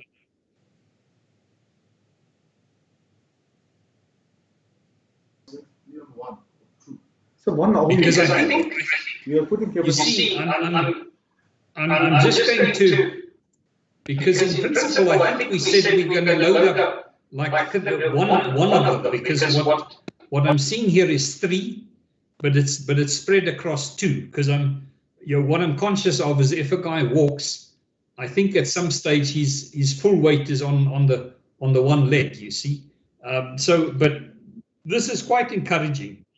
I want to put it to bed properly. See, just let's go to math. The cement bag. The width of the cement bag is, I think, more than twice of the width of this curbstone. eventually you will not be able to manage the center of gravity of it. So eventually that will lead into any catastrophic events. So what we understood, okay, let's go ahead with at least 70 or 80% of the width of the cement bag, so we can take the load. Otherwise, the test is not at all possible. In no way it is possible to perform the test. What I'm really trying to get at, Shabir, is and let's say I know how we test towers and stuff like that. In principle, we want to see a safety factor, and let's say like if I see a safety factor of 2.5, then I'm comfortable. I have a feeling, you see, that if I was to because I think we can say it shouldn't be completely a point load, but if a man walks, it is pretty much a point load, and it is a dynamic load as well. So that's why we need to take care. I think it'll be okay, and I think we've got to be just got to be reasonable about it. And I'm really just saying we've got to just reasonably represent, let's say, how the forces would act. You see, now I'm saying to you that if Mr. Lale walks, at some point he's got his full weight is on his first foot. Okay, so I think you can have like 100 kilos or so at that point, distributed over 100 millimeter square area type of thing, and then we've got to have some kind of a safety factor. I think it's going to be all right. I'm really just want to say we must do a test which is reasonably representative of it, because I think we've all really, I think, design wise it should be okay. A 70 millimeter thick slab, if the concrete is properly done and you went up on a gauge. I'm really just saying the methodology's got to be. So I'm not sure if you've submitted. If I haven't seen anything coming in yesterday morning that I'm aware of, as to because I think we've got to we aren't going to send it to Kima, but we've got to like agree a methodology and then take a video or whatever on it, as to how we do it. That we I want to put it to bed. It's so what I'm saying to you, see, is if I was to devise the test, I'd probably I'd probably try and load it up like about 200 kilograms, something like that, and see, all right, it passes, and then I can say, look, I can. I've got at least a safety factor of 2. A good civil guy would be able to, like on floor loadings and stuff like that. One of your guys who's been trained as a civil engineer, it talks about live loads and stuff like that. So I'm just saying it's very encouraging. I think if that was on one cable slab, I would have said, right, let's forget it's done, but it's 2. That's really why I'm hesitant. But I can see Mr. Hari's got some courage, and there was the other gentleman as well who said, right, I'm going to climb on top of it as well. But it was, so what I'm saying is, you see the potential consequences if the dark stuff's got a latent defect is huge, and I want to just put that aside, you see, because if a guy walks and the thing was to collapse under him, I think he's going to get, it's a safety issue. That's why I have a duty to apply our minds and say, no, look, we've looked at it, it is okay. Mr. George, yes. I'm saying, I picked up your comment as well. We need to do this on one slab, not on 2 slabs. If it's 2 slabs, then put 300. We put 300 kg. How much, sir? 50, 50, 50. 150 of the load. Mine is 95, and the other person is 76. Total is 325 kg, sir. I'm saying put 6 cement. What is the difference? No, it's nothing, sir. It's the same. If we can put 6 cement bags. Yes, put 6 cement, but ideally this is supposed to be done on one slab, not 2. Sir, if you put it on one slab, what is the cement bag size and what will be the our slab size? Center of gravity will not match, sir. So if you need it in one bag, one person can stand over there. The weight won't change. One person will stand that one. See, sir, the problem is with one person, sir. We'll put one slab, one person will stand over there, above more than 100 kg, with one bag or something low.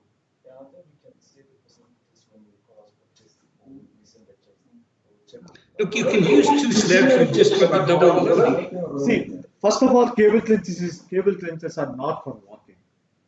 First, sir.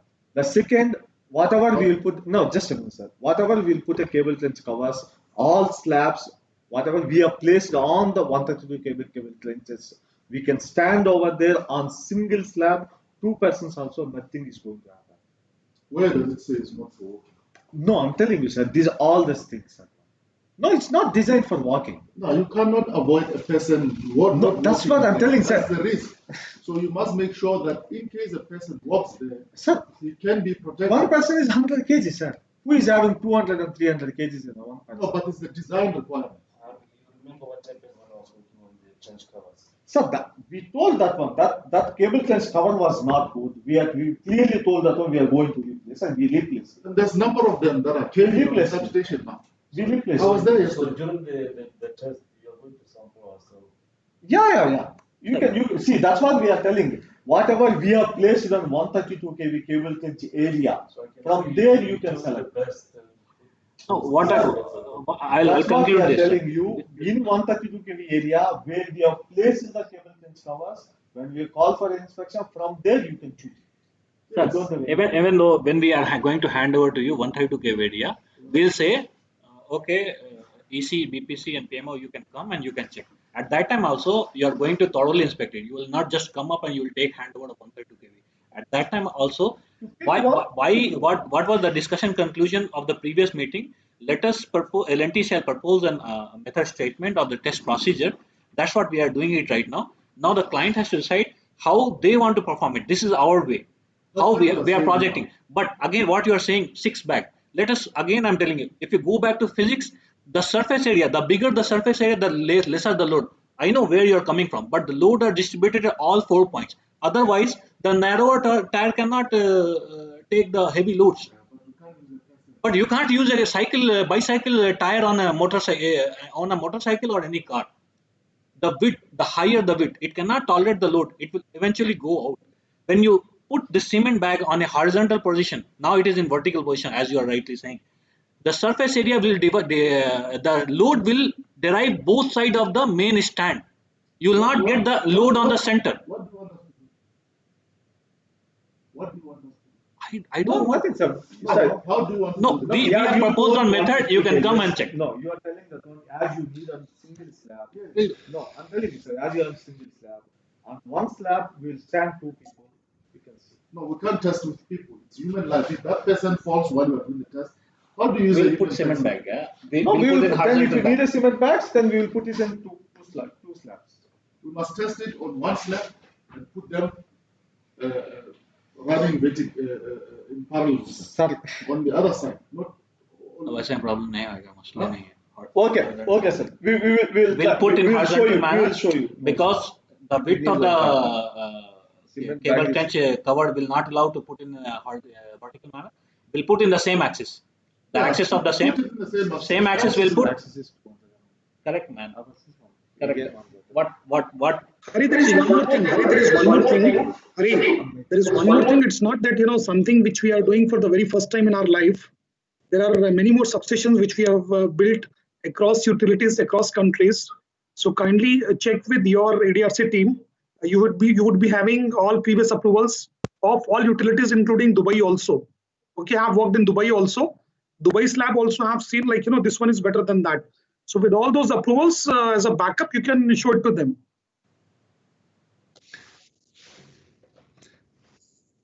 We have done this thing. It's not like, we have done all the work now. Something need to be satisfied. We have done it now. Yeah, I think I'm still of the view. I think design-wise, there's nothing wrong with them. Design-wise, Mr. Lutz, just one question I want to ask from you. Have you seen in your life any slab with a better specification than this one? I have not seen, sir. With a better? With a better specification for the cover trench cover. Have you seen anywhere else with a better specification? So this has got reinforcement. This has got, that's why I'm telling. I have not seen it. No, Mr. Banjal, that's why I don't know what I realize is the potential risk is quite high, you see. So I don't know if the darn thing fails. I don't know the exact circumstances that, when that incident occurred.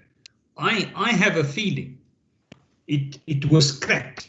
It was possibly already cracked, that people didn't realize it. And then whoever walked on it, when the incident happened, then it like buckled.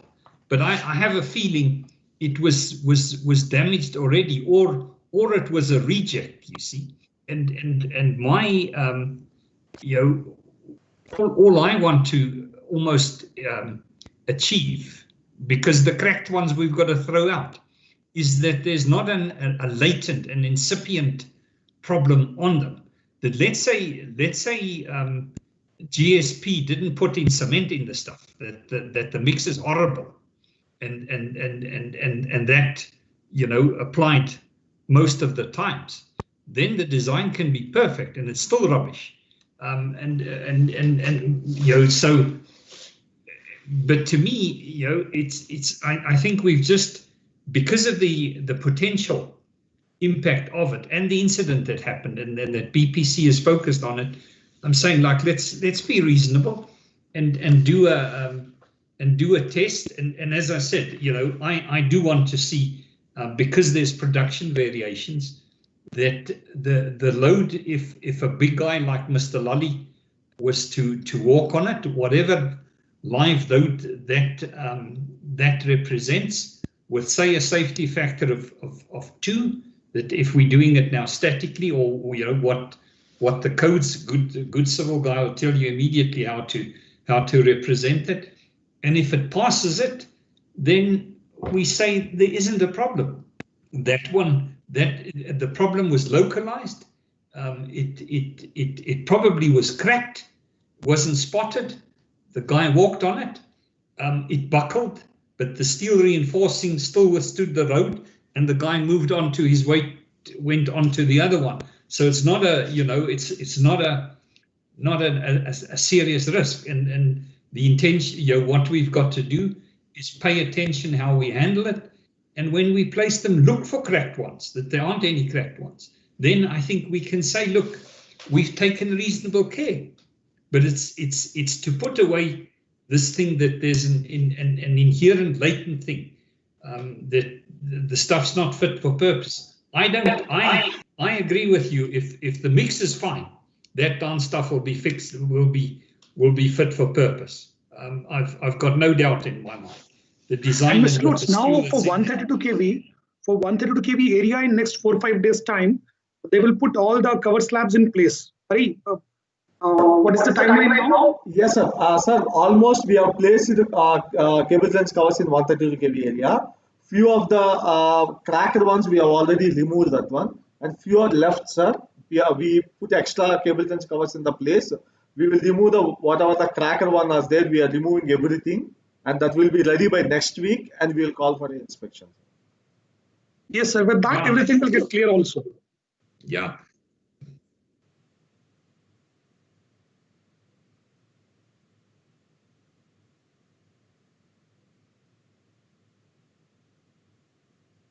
I mean, a lot of things on this.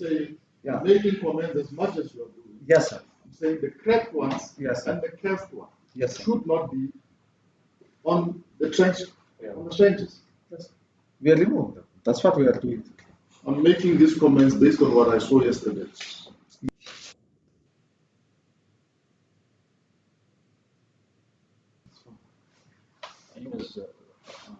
Let's move ahead with our 130. Right, let's move on. It's a little bit like the bicycle shed syndrome. You know, I think you've got to demonstrate to us that it can take the service load plus a safety factor, and that's what I'm trying to achieve. So yeah, I'm gonna, you know, your video was interesting, but yeah, we've got to do something a little bit more formal, or we've got to get BPC's buy-in. Let's put it that way. Noted, sir. Okay.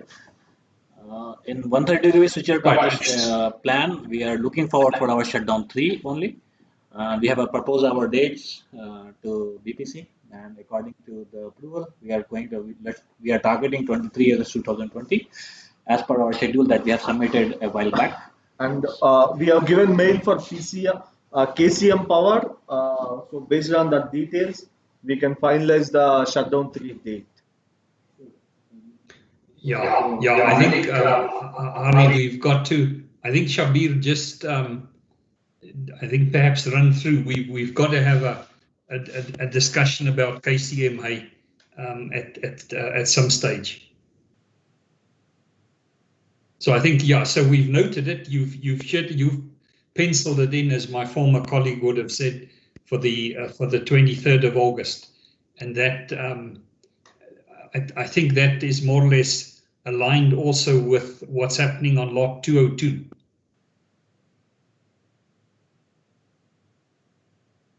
The fourth item, we need to have the towers erected, correct? Obviously.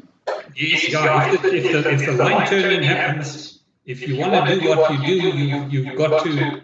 You know, the OPGW actually doesn't.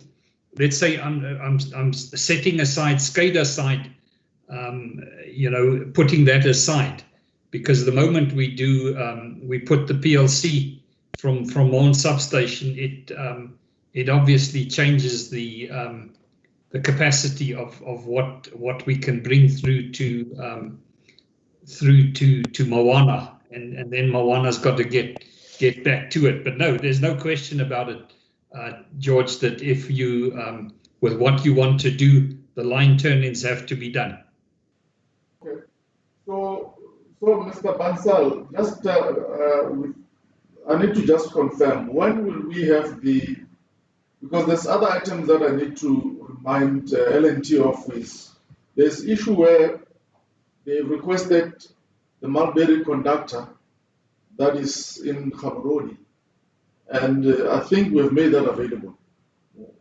No, it's not yet available. We are still trying to capture it in the system because it was captured part of it was not given the stock code. So it was still in the satellite stock. Yeah. So, but how long can that process take? I think because I've been pushing it this week, next week, I think it should be available. Okay. And that will be available. So we need to just talk to Ramesh and Mananda, because they are making those arrangements to collect that conductor, to do the prep work.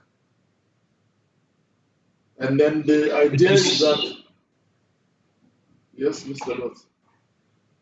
You see, George, the way I see it, because it's 6 weeks away, and I think there needs to be a very clear directive to say this is what we're going to do. We are going to oblige KCM. We are going to work towards achieving this, and let's say we hit a snag and it becomes the 23rd becomes the 30th of August. What I'm saying is it dictates, or it has has very much an impact, I think, as to how the substation is being completed, you know, and being energized, etc.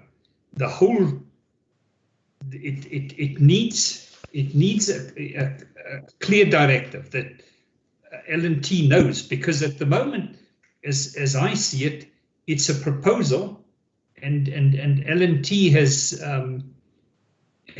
said, look, these are the things we see, you know, where we want answers, but it ultimately is BPC's decision, and then and in it is that I do believe that L&T will be seeking compensation for the additional expenditure they would be put to oblige the BPC, and which I think, if one stands back, is reasonable. But my view is that pretty soon, I think, to have any chance of achieving that date, somebody's got to decide and say, guys, we're taking this decision, we're going to go for it. At the moment, it's not. It's something that somebody. I'm not saying it's flying a kite. That would be unkind. You know, BPC has said, guys, we're thinking about it. But I'm saying somebody's got to take a decision and say, guys, we're going to do it. We're all, the whole project under the different lots, we're going to work towards it. And this is almost a new requirement, or you know, I don't want to say an additional requirement, but it directs how the thing is going to be done, because you know, to achieve it. Because if we don't do that, we're not going to necessarily follow the sequence.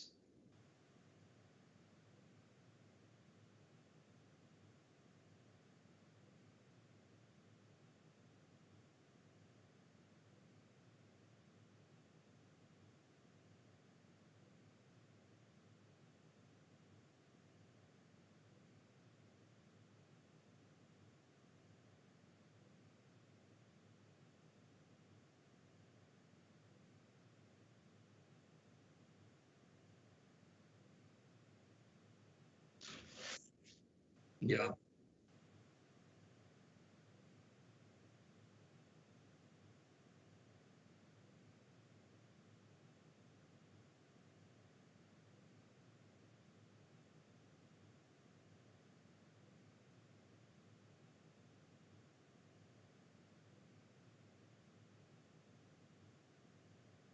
Is to arrange an interface discussions on this issue, but I need to engage Mr. Msala Katani and to find out from BPC, MCC, and the metering team to say the solution that was brought by the other EC, can we implement?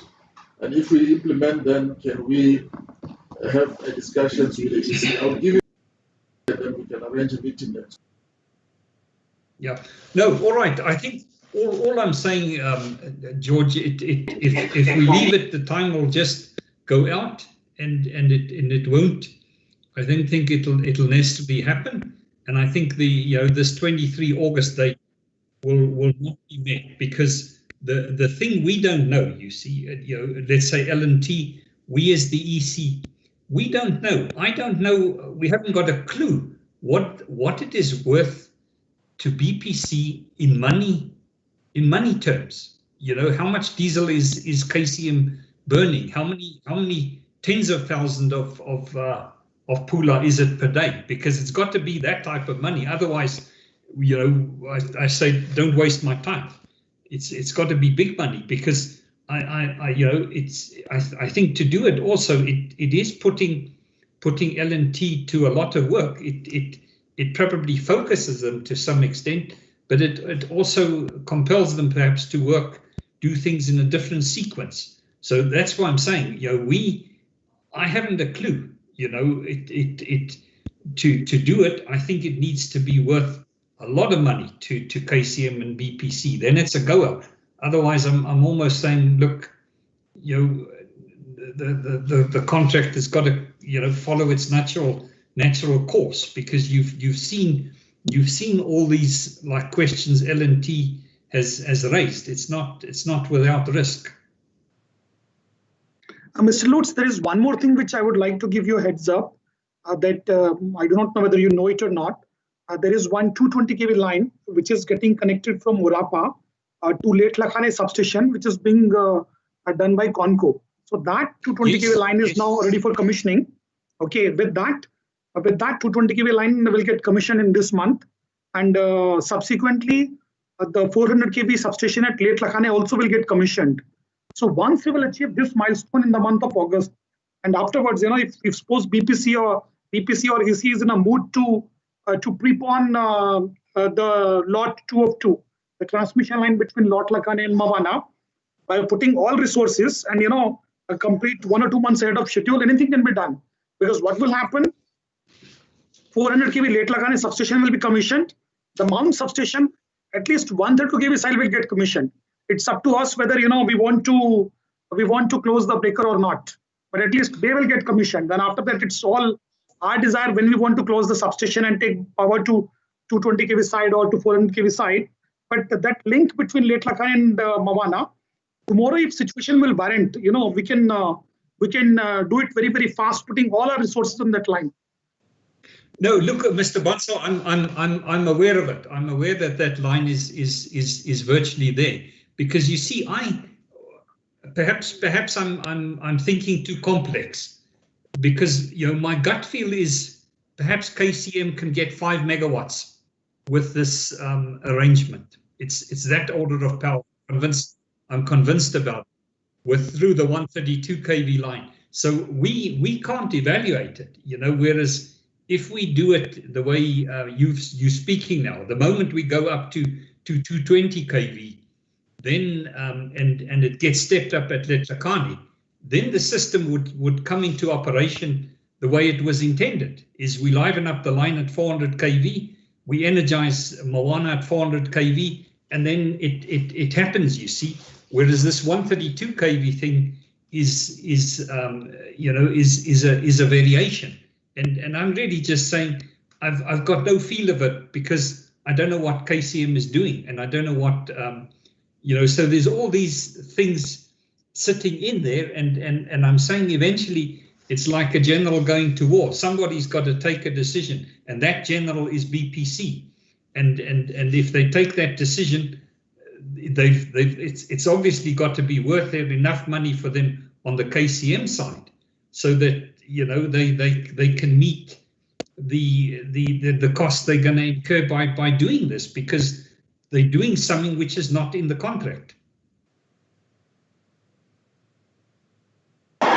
Yeah, I think, Mr. Lutz, we should all appreciate the fact that what we are doing is not in the contract. It's a variation.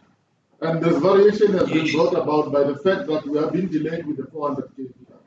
And because of the failures on the towers.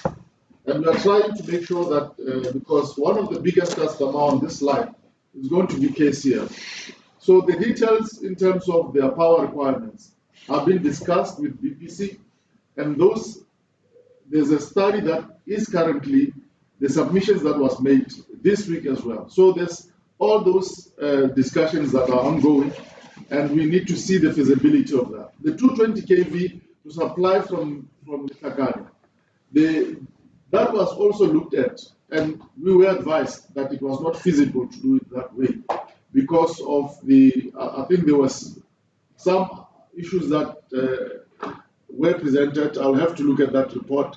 But what I'm asking us to do is that, based on what the information that has been presented to BPC this week, I will need to arrange a meeting next week, and that I can have all the parties engaged to discuss issues that were raised by L&T. The 220. That's fine. I think George, I've perhaps in a way I've almost emphasized the importance of eventually somebody's going to have to take a decision, and that somebody is going to be BPC. We will make that decisions and address the issues that are raised by L&T, but also we then request L&T for now to make sure that if there's this is the variations, what are the impacts in cost and time. Let them give us that information so that we can weigh the cost from L&T, and also we can look at what benefit will it be to the mine. Yeah, I mean, let's say from my perspective as the EC, George, what I want to be sure or confident about is that BP's that L&T continues working constructively and productively to finish the job as quickly as possible. Whether this thing happens or doesn't happen, that's really my objective. I don't want this thing to let's say delay the project completion. Irrespective, that's really what I'm getting at. Is I want to be ensure that L&T is able to carry on working focused, and if they say to me, sir, we're gonna carry on whether this thing happens or not for the next month, we can work either way. It's gonna, we're gonna work productively. It doesn't matter. Then it's fine. I'm not sure it is like that.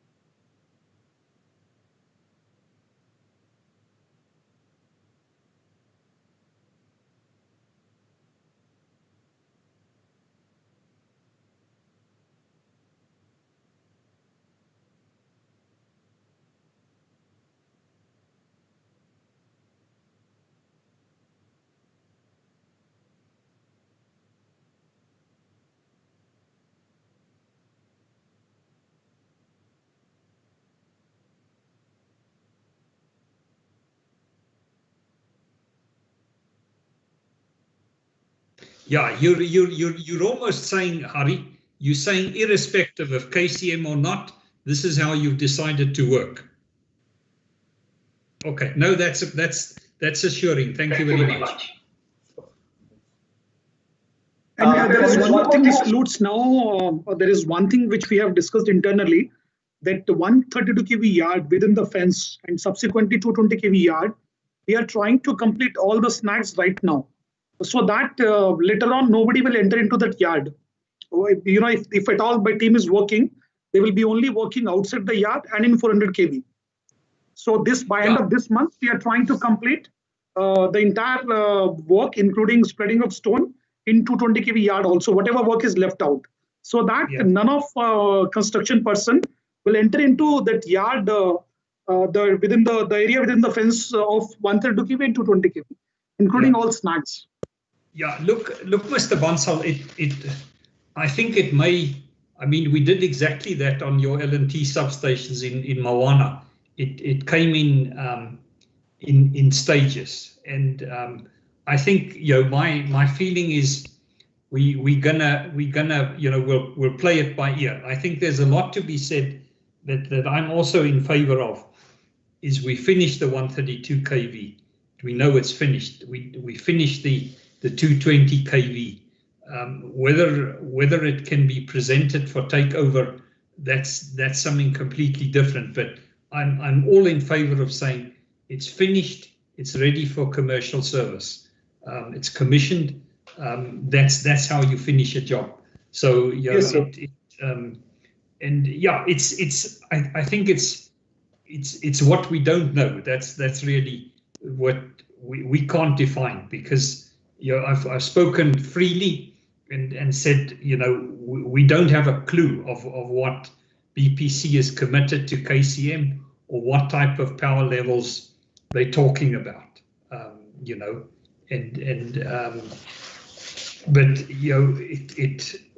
I think we can carry on. We can put that aside. Ms. Lutz, there is one more thing. Agenda. You are working.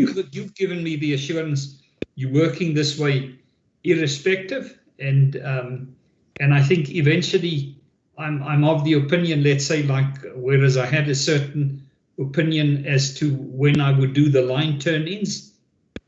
If it changes, it changes. So. And Mr. Lutz, there is one more thing, which worries me. See, if you look at this substation, it's a big substation.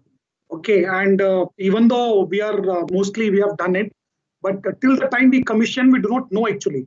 So if suppose there is any eventuality, we will get some time to fall back. If suppose we will start commissioning it in stages, or start looking at all the problem in stages, it will help us out. Otherwise, what will happen? And you know that in this COVID scenario, people, they cannot fly at any time under like the way it used to be earlier time. So there are a lot of constraints also. We are working in a big constraint environment. The right approach is that we should come out of 132 kV with snacks. Then we should come out of 220 kV with snacks in this month, and step by step. It will give a lot of confidence to the entire team, sir. Yes, no, Mr. Bansal, I'm agree. I agree with that in principle. That's how you finish it. You finish it step by step. And if you can, it's also, to me, it's very important almost that people work focused and that their focus is right. We're going to finish the 132 kV and we're going to finish everything that we can honestly say is ready for commercial service. Then we're going to tackle the 220 yard. Hello. Mr. Lutz, I think what we can do, we'll arrange all the information that we need for these discussions and the demand from KCA. And we haven't yet said anything in terms of L&T changing its work process. We're still maintaining it. The way you are working, it's what we are intending to do. You need to do that work and finish it. So can I ask that we at least have one 5 minutes break, please? And we can continue. Yes, I would appreciate it as well. We can have a break, sir. Just one thing I would like to add, conclude this discussion. Mr. George, when I was speaking with you almost, 1.5, 2 months back, and when you were telling that BPC has put up a lot of money in Northwest scheme, and nothing is coming out, I also felt very bad. So that time I was internally planning that at least if 220 kV line will get commissioned, and 400 kV Late Lakhani substation built by Conco will get commissioned, and from Dukri line, if we can do something on Mount substation, it will give a lot of confidence to government also. People, ministry people, they also will be happy, and you and your team also can impress upon that certain milestones has been already achieved actually.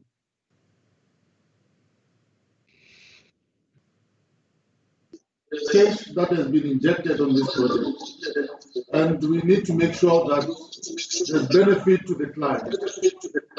So we need to just work and cooperate from the substation point of view and make sure that we can implement the request from BPC. Information, if requested, will be made available, and we can make decision based on that information. As I've said, these things are some of them still under discussions. So we have noted what L&T wants, and we need to try and cooperate, all of us, and to provide power to KCL. There are money that has been lost. They have promised investment. They have investors, and investors want to make sure that they can realize, avoid loss, unnecessary loss on provision of power using diesel. So let's discuss. I think next week we'll have a discussion. So we'll give you some other information about the load that is required by the mine. Yeah, George, shall we reconvene at 11:50, 10 to 12? It's fine. All right, yeah, let's take a comfort break, 10 to 12, 10-minute break. Okay, thank you.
right.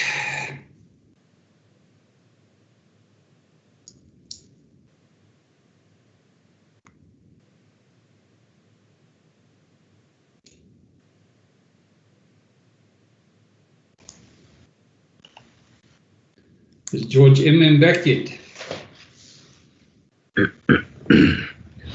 Hello, gentlemen. Are we back? We said we're reconvening at 10 to 12. Hello. Yes, Shai, I'm back. I can see you could have been my father's son with being very punctual. This is Shabir. George has not joined back. I think people are will be a little bit late. We'll just ping you when all of them come back. All right. Okay. Yeah. That's perhaps Shabir. Yeah. You haven't got a virtual meeting. You've got them right next to you there. Yeah, Shabir, please tell them that it's 10 minutes to 12. Please. Tell them Shai says the meeting is continuing. Let's start, gents. Just give a few seconds. Thank you, sir. Tell them smoking is banned in South Africa.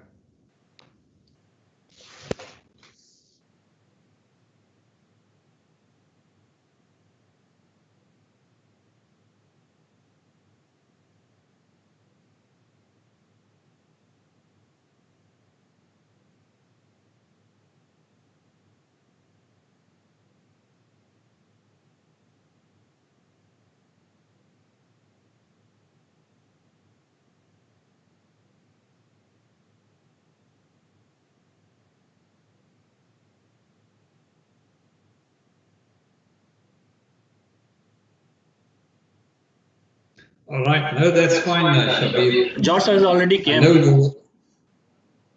I was encouraged by Shai, you see, because he's also half the client, and he's I'm starting to get to know him. You see, that if you say to him 10 to, because I was conscious, I thought, no, I'm not going to give 5. I'll give people 10 minutes, but then I mean it.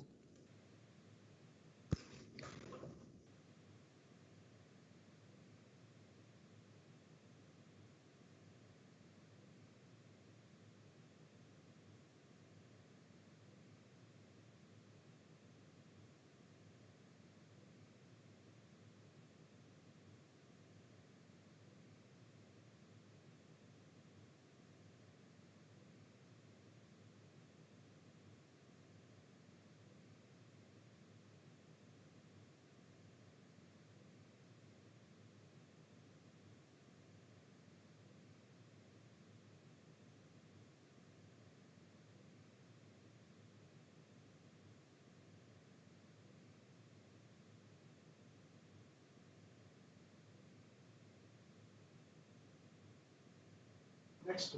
Yeah. Better. There's a man on this side. Yeah. It's better we use that one for number 2.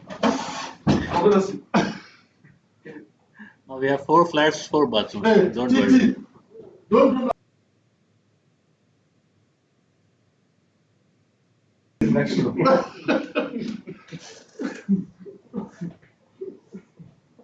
Must like number 2, number 2 not allowed. Yeah, next time we'll definitely.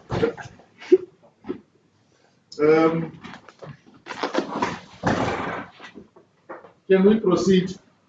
Lord sir, we can. Oh, sorry, the scrubber is not here.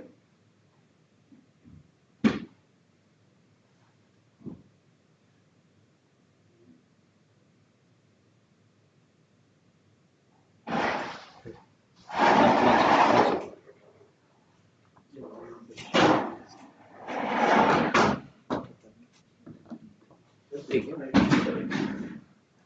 220 के first लेके जाओ sir. Shall we start, Lord sir? Yeah. I thought I heard George being there, and no, then by all means, Shabir, please carry on. I'm seeing your status here. I'm seeing 220 kV disconnector alignment, 30% completed. that your target is the 30th or 31st of July on it, so that's fine. I just want to quickly, before I give you the floor, tell Mr. George that he's a South African citizen, so he's not allowed to smoke even if he's outside the country. It's so harmful. My last cigarette was on the Freedom Day, 27th April. You're a bit faint there, George. Saying my last cigarette was on the 27th of April, on the Freedom Day. Yeah, no, I'm just, we've amongst the public, if you were here, we are very skeptical of the person who wears this cloth on her head, who makes all the decisions. We think she's got lots of private interests through her son with the smoking ban, and it just doesn't make sense. But all right, let's carry on. We're discussing. I think there was an email from your side and communication with L&T regarding I think some items some equipment being used as spare. Can we discuss it somewhere? At the end of the presentation, if you don't mind it, we'll discuss it. Because many things we have to discuss after this presentation. I think not more than 10 pages are there. We can finish it and we can go ahead. Yeah, let's do that. Because 220 kV, we are only going ahead with the disconnectors. We want to show what we are doing first. So let's get updated with the progress. Then we can discuss anything. Yeah. In the 400 kV switchers, as we have already intimated, and we all know, the equipment installation we have almost completed. We are waiting for some missing rubber springs or O-rings from CB, so that we can fill it and we can complete it, the circuit breaker, 400 kV circuit breaker.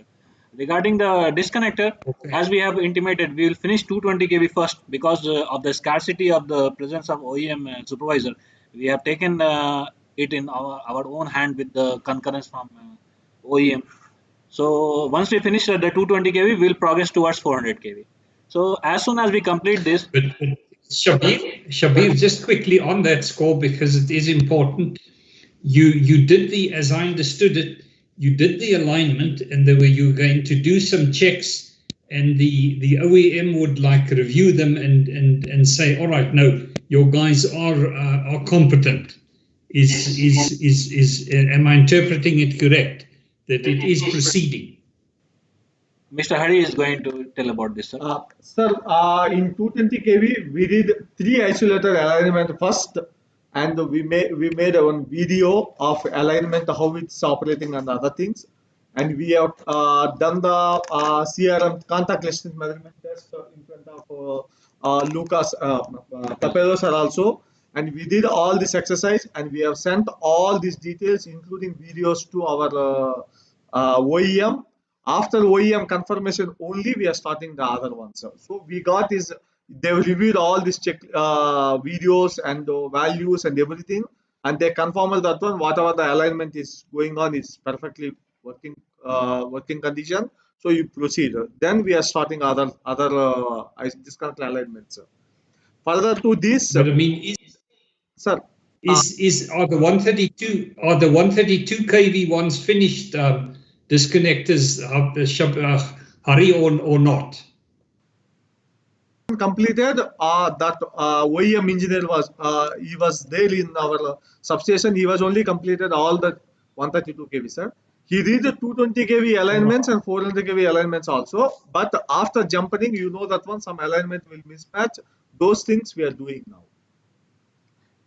But what you're also saying, Hari, the way you're proceeding at the moment, we should have the OEM is going to take responsibility for it. That they will say, look, their warranty stands with everything. In other words, even though they couldn't send their own guy. The way you're working, that if they if you send them everything and they're comfortable with it, they're going to say, look, they'll warrant the equipment as if they had seen it. At present, we don't have any issue of that one, sir. All test reports, when the 220 kV is completed, all test reports we are going to send to them again, final test reports. They will give the concurrence on the final test reports, and they will confirm that one, all disconnectors are in good condition with alignment and everything. They will give that one. All right. Okay. Yes. All right. Let's carry on. Thank you, Hari and Shabir. Okay. All right. According to the equipment installation, the back-to-back the equipment testing works will also progress because it is an interrelated activities. So the remaining portion will be finished in parallel to the equipment installation, which will be in progress. And the spacer and jumper installation is in progress, as we have shown from the pictures we have represented. It's going in a very fast manner. We have deployed 3 cranes altogether to expedite the jumping. And relay testing works has 95% completed. The remaining 5% will be completed in the final relay testing, witness clearing. Maybe after all this equipment installation, equipment testing, when we'll do the stability test. And the SCADA testing and call commissioning, we are targeting 15 September. This will be done post completion of equipment direction testing, SCADA final operation check, and everything. So this majority of 5 line items, we can see that to complete 400 kV switchyard in a complete manner. So what we have to look forward? So we have to look forward for only these 5 items. If this is completed, we are assuming that by 15 September we are going to complete everything in 400 kV. So okay. Moving ahead with the next slide. Shabir, your first item there was the circuit breaker. Basically, do we think we can get because it's the OEM supervisor, right? Do you think you can get that organized? We are trying very hard. Since the lockdown was very strictly effective in India, but right now, state by state, the restrictions are being lifted up, and the OEM are confident enough that they might give us the service in anytime soon in August. So we are expecting that we are going to complete within August this activity. I was just wanting to raise that. Thanks very much. So it looks, if I look in this program, as if we, by hopefully like middle September, we could be good to go on the 400 kV switch out. Yeah. Overall, if you will look at, sir, we have got 2 challenges. One is that we have to bring in from China, and the second is that we have to bring Siemens. So, currently we are watching the situation very carefully, and we presume that by end of August, at least regular flights will start, and people they will be allowed to enter. But again, if you will look at your circuit breaker and chint, mostly they are required for 400 kV side. 130 kV side, there is no issue at all. Yeah, no, look, Mr. Bonsall, I think that's understood. I'm looking at almost all the work that needs to be done, because those 2 are actually not big activities, but they're critical activities. To pull the breakers, whereas you're doing, let's say, like the disconnector alignment. That's a big job, actually, all of it. So no, I've got the picture.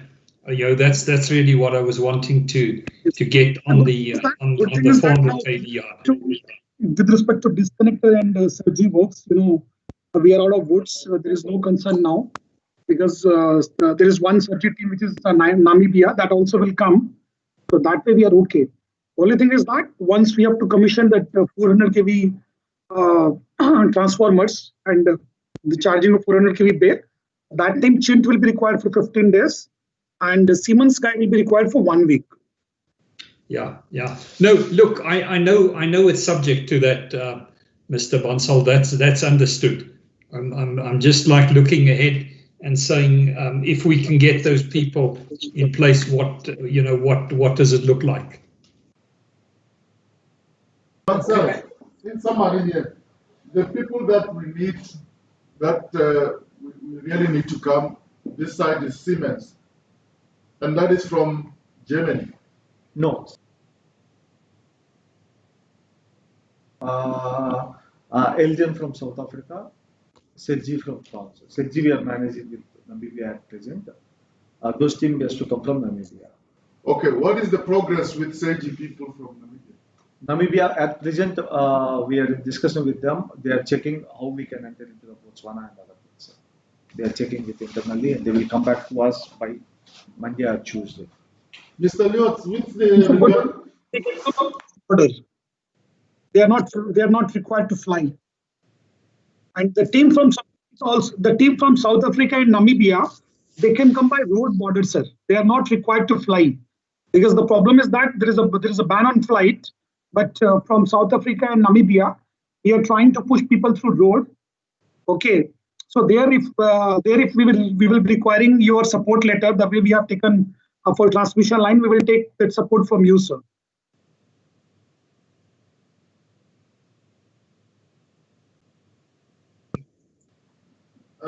we're trying to see if you can be able to run and commission the works without the SAGE system. I know there's a discussion in the House that perhaps we may be able to reasonably take that risk. I'm not sure what is the view from the EC. If we have to. George, I have to say I'm a little bit skeptical of the surgery equipment, because I think the instances that it had to work in Botswana didn't work as it should. And you know what I'm saying to you is Chint makes many a transformer without surgery equipment. So I think from the it's a level of additional let's call it assurance on it, but I think it is, you know, it's it probably, if it was my decision, I'd say switch it on. You know, I'd have a word with my insurer on it, but I'm convinced, as far as you know, from Chint's perspective, I know that factory a little bit. From their perspective, it's a nuisance. So they make their transformers so that they can work without the surgery stuff.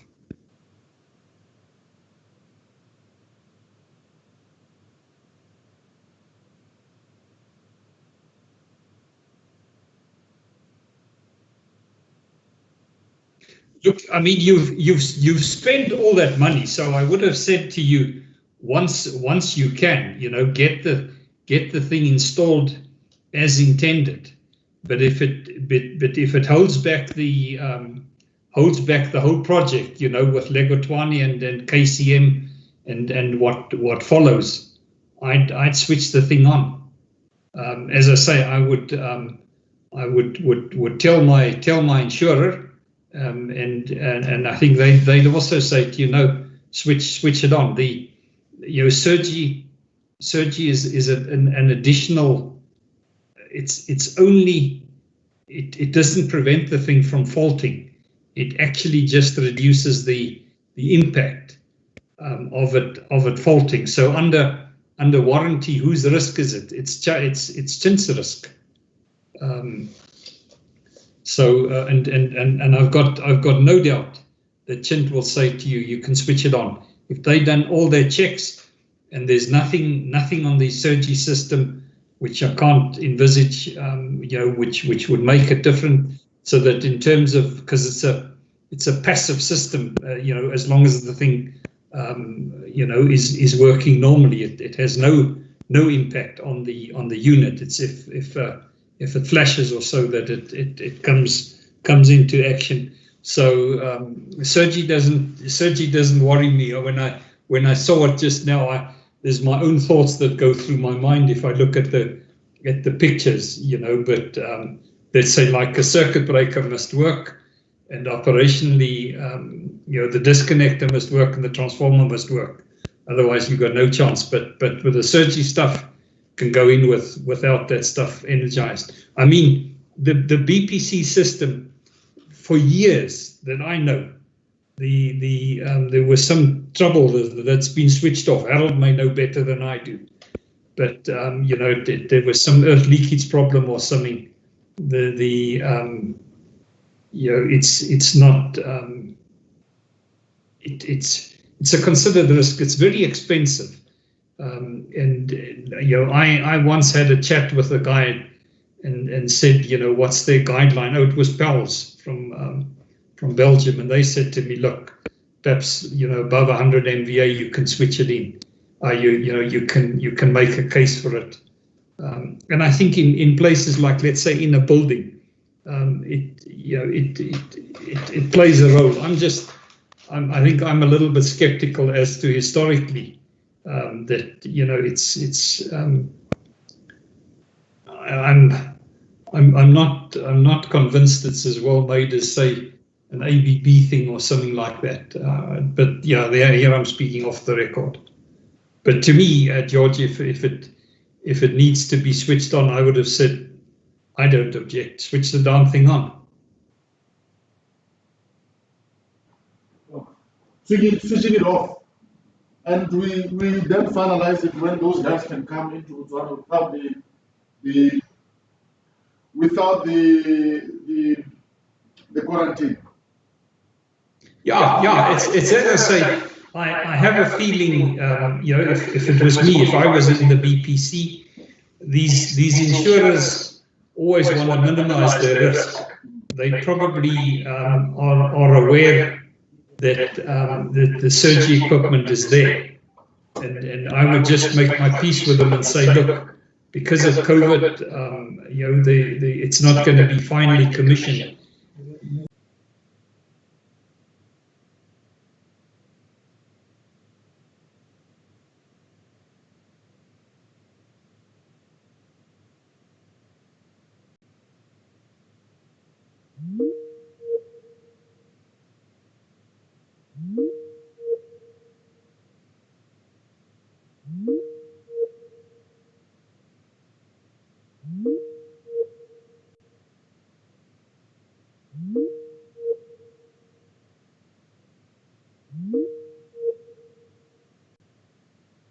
Limits the damage.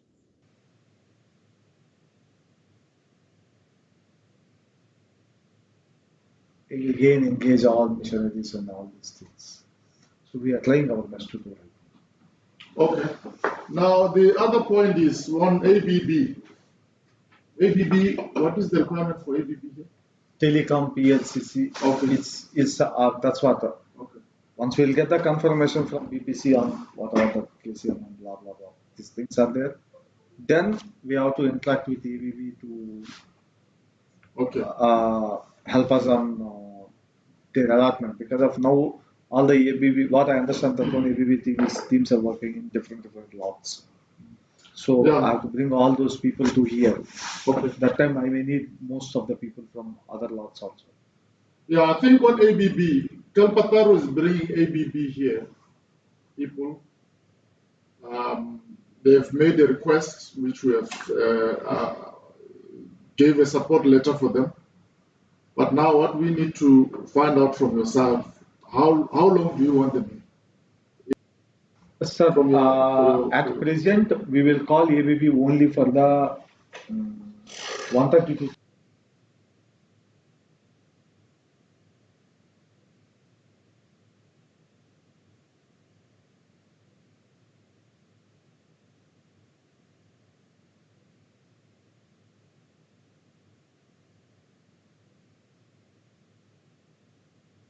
$132 kV, we need around 7 days.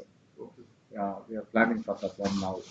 But it's up. See, still we have to discuss with them with the final point, because of when we are going to take a shutdown, when we are going to change to the KCM. Based on that one, I have to discuss with them. Okay. I think what we need to do here is that I need to have a discussions with Harry and BJ. And at least I think I can engage Frank as well, so that whenever they come here, we have to agree on the time when they can be engaged on each and every project. Exactly. And plan. I know VJ, what we need to start doing now, if we can just find out from VJ the timelines of them being here, and talk to ABB, which resources are they bringing, and what can we utilize those resources for. Yes, sir. And then we can ensure that we use them. We are all in same page. All in the So same obviously, see, during the shutdown day and thorough shutdown day, we need more ABB people. Okay. Before that one, it's very less. They are going to come and they will do some activities and they will go. So can you have a discussion with Vijay? Yes, sir. Yes, and when do they want them? And I think give me your plan as to when you want them and for how long you want them. And Okay. myself, yourself, Frank, and Vijay, we can discuss Sure, sir. how can we efficiently utilize this guy. Sure, sir. I think you will need them later now for the 400. Yeah, 4 days later. Just to chip it. Even for 132, they'll be needed in 3 places at the same time. Yeah. Because when you cut that line, you need to install the box at MAWANA, box at MAWANA, PLC at MAWANA, PLC at same day. Because the outage is only 1 day. 1 day. Okay, so you need more people. Yeah, I told you, sir, the shutdown day, we need more people. So during the shutdown day, we are not going to, we have to inform them also. We have to inform other than the contractors also. They should not perform any work. So. Then we'll arrange a meeting next Yeah, week. sure. To interface those. If you see in my KCM mail, what I have given to you, if you see that KCM mail also, we described very clearly. First, we are going to do MAWANA. Then only we will do remaining works. Okay. So I think ABB and the SAG can be resolved. Yes. All right. Now, ABB is essential, George. ABB is essential. Surgery is nice to have. KCM is not required. Siemens But is must. for our- okay, But that's Siemens is a must. are we not able to get a Siemens representative in South Africa? Look, I think leave that to LMT, George.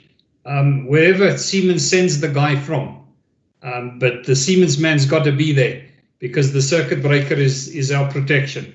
So there's no compromising there. I have a feeling they can make a plan from South Africa, so that doesn't worry me so much. I think it's the same league as ABB really, unless it's a difference because it's ABB South Africa, with a contract, whereas yours is an ABB India contract, but Siemens is worldwide. I've got a feeling that one can get around that one. If they've got local South Africans, but of course, with the guys having to sit at the border for 14 days, somebody's got to pay for it. Siemens will put it as a that we will discuss by end of this month. I told you this of that because that's not essential for the KCM. Okay, can we proceed? Yeah, please. Shabir, just focus for me quickly back on the 132 yard and the 400k and the 220 yard. I just want to see that there's nothing caught catching my eye there. So the 132, that's the shutdown. That's really all you're showing there. All right, let's go 220, please. So there's your disconnect alignment. That's the second sheet. All right, now you can go on to invoicing. I'm sure you're champing at the bit to get to that one.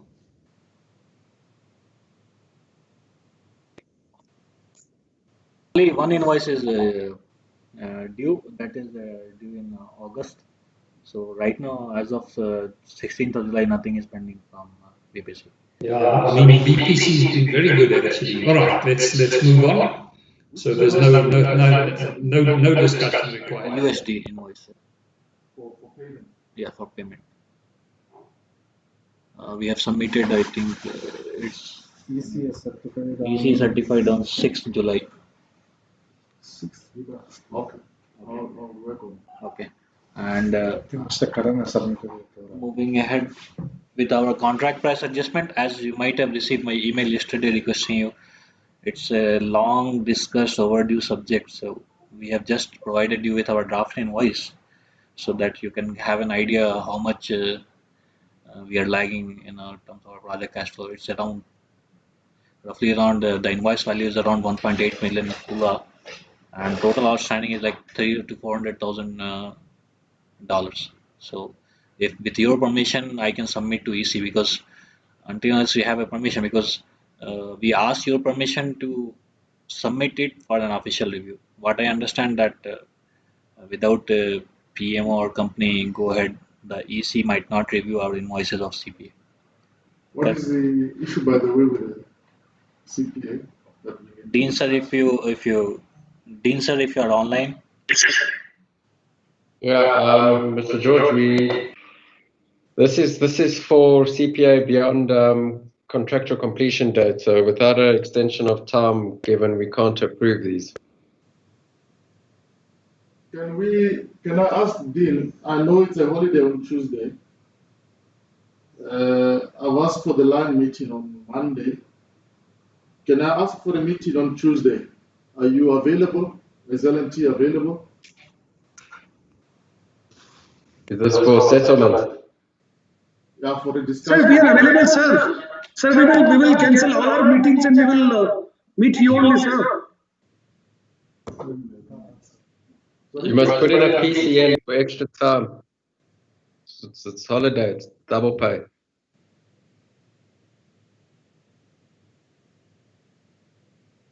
No, I'm talking about L&T.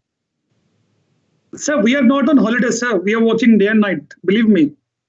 In fact, what has happened, just one small incident. The day before yesterday, I was giving call to one of my subordinates. Okay, and I was wondering why the hell he is not lifting the phone. And I realized that it's 11 o'clock at night, actually. Then I sent my apology that, I've lost the track of time. We are working hard, sir. But sir, we are available, so there is no issue at all.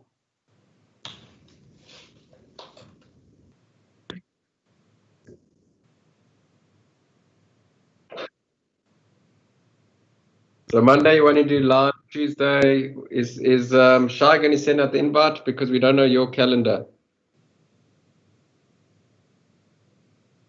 Sir, can we have it 11 o'clock Tuesday, sir? 11 o'clock our time? Send an invite for what time, gentlemen? What time?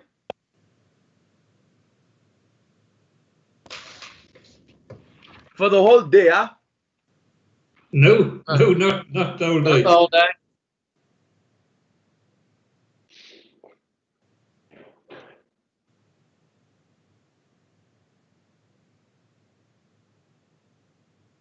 So Tuesday would be lot 201. All right.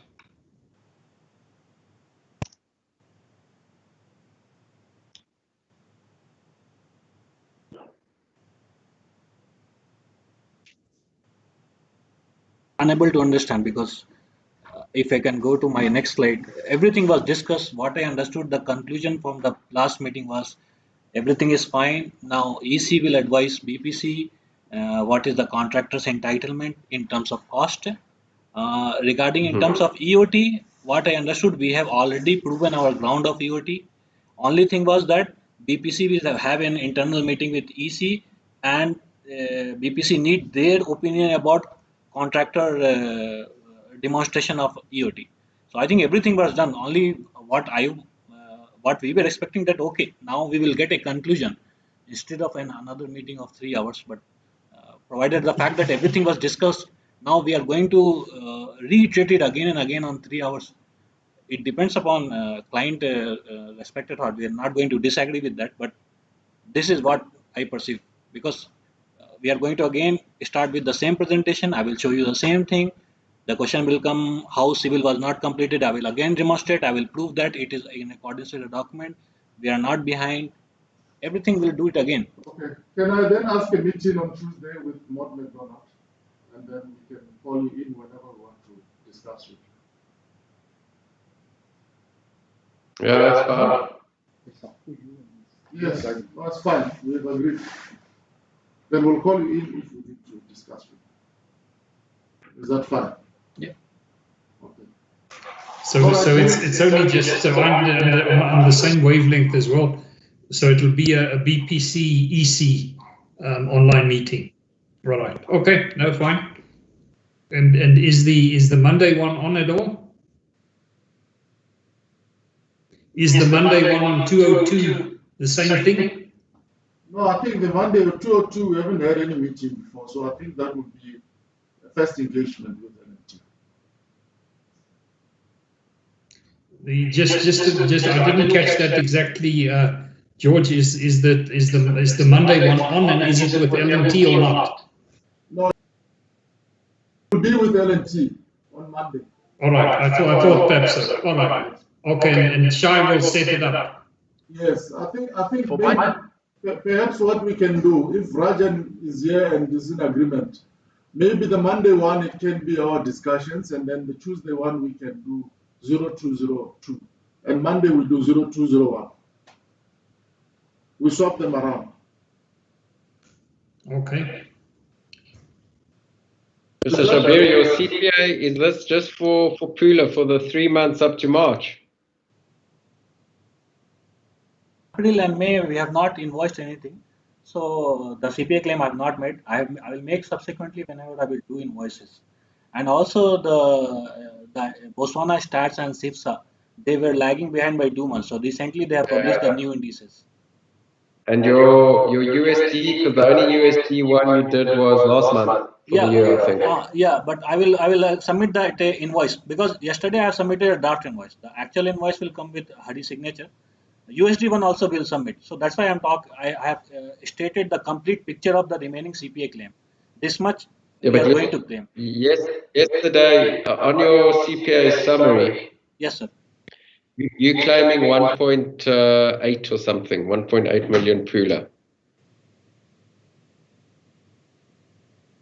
No, I'm talking. So you're saying that the balance on BWP is still 1.5? Is that from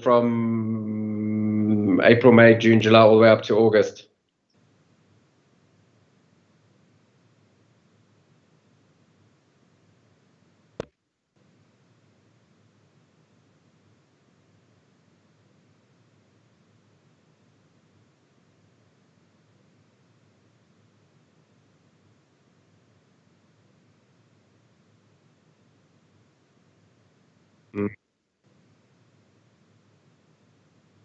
All right. You see, I don't want to open up a can of worms, but we'll discuss this with Mr. George. But theoretically, on the USD portion, there is no reason why all your USD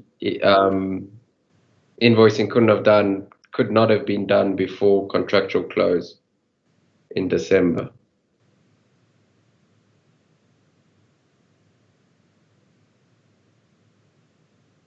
Yeah.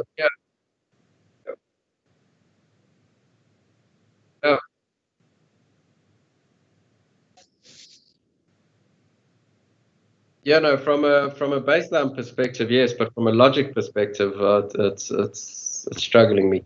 But anyway, I'll sit with Mr. George. I mean, obviously from the baselines you can't argue. I mean, Mr. Shai can tell you what the baseline says. The baseline says you can't change your mind there. But anyway, all right, Shai, you just set up the meeting. So this is the CPA claim.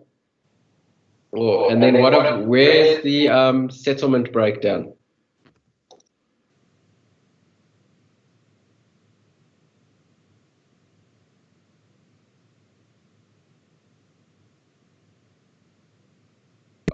Yeah, on which date? We received a lot of stuff from LNT. Yeah, I don't recall seeing that. Shabir, you kindly forward it, Shabir.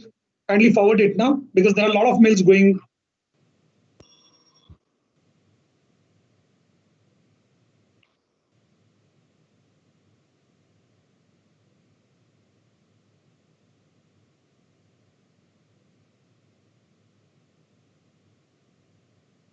Yeah, but that isn't that all your letters from start to finish? Where's your settlement offer?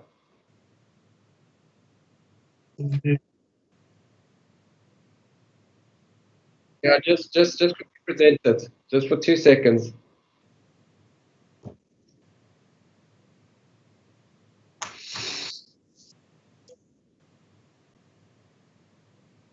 Okay, all right.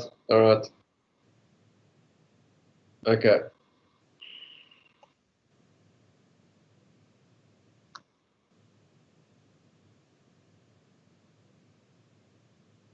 Okay. Okay, all right.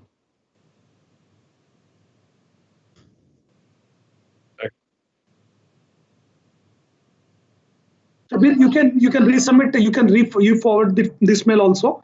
Mr. George, now what is going to be the meeting sequence on Tuesday and Wednesday, sir? Monday and Tuesday.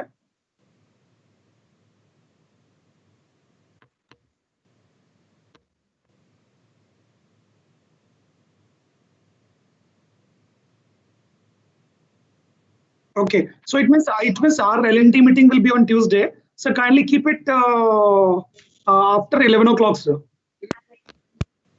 11 o'clock for the full day. There is no issue at all. So morning 11 o'clock we can have whatever time, like 3 hours, 4 hours, 5 hours.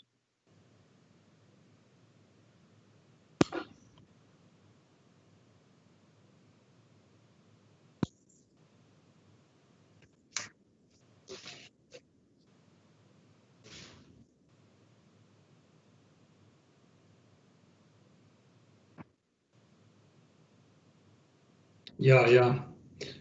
Just Shabir, I'm just going to make a remark, no discussion. The objective of CPA is to put you in exactly the same position as you would have been if there wasn't any escalation. So I'm just making that point. It's not a mechanism of making money.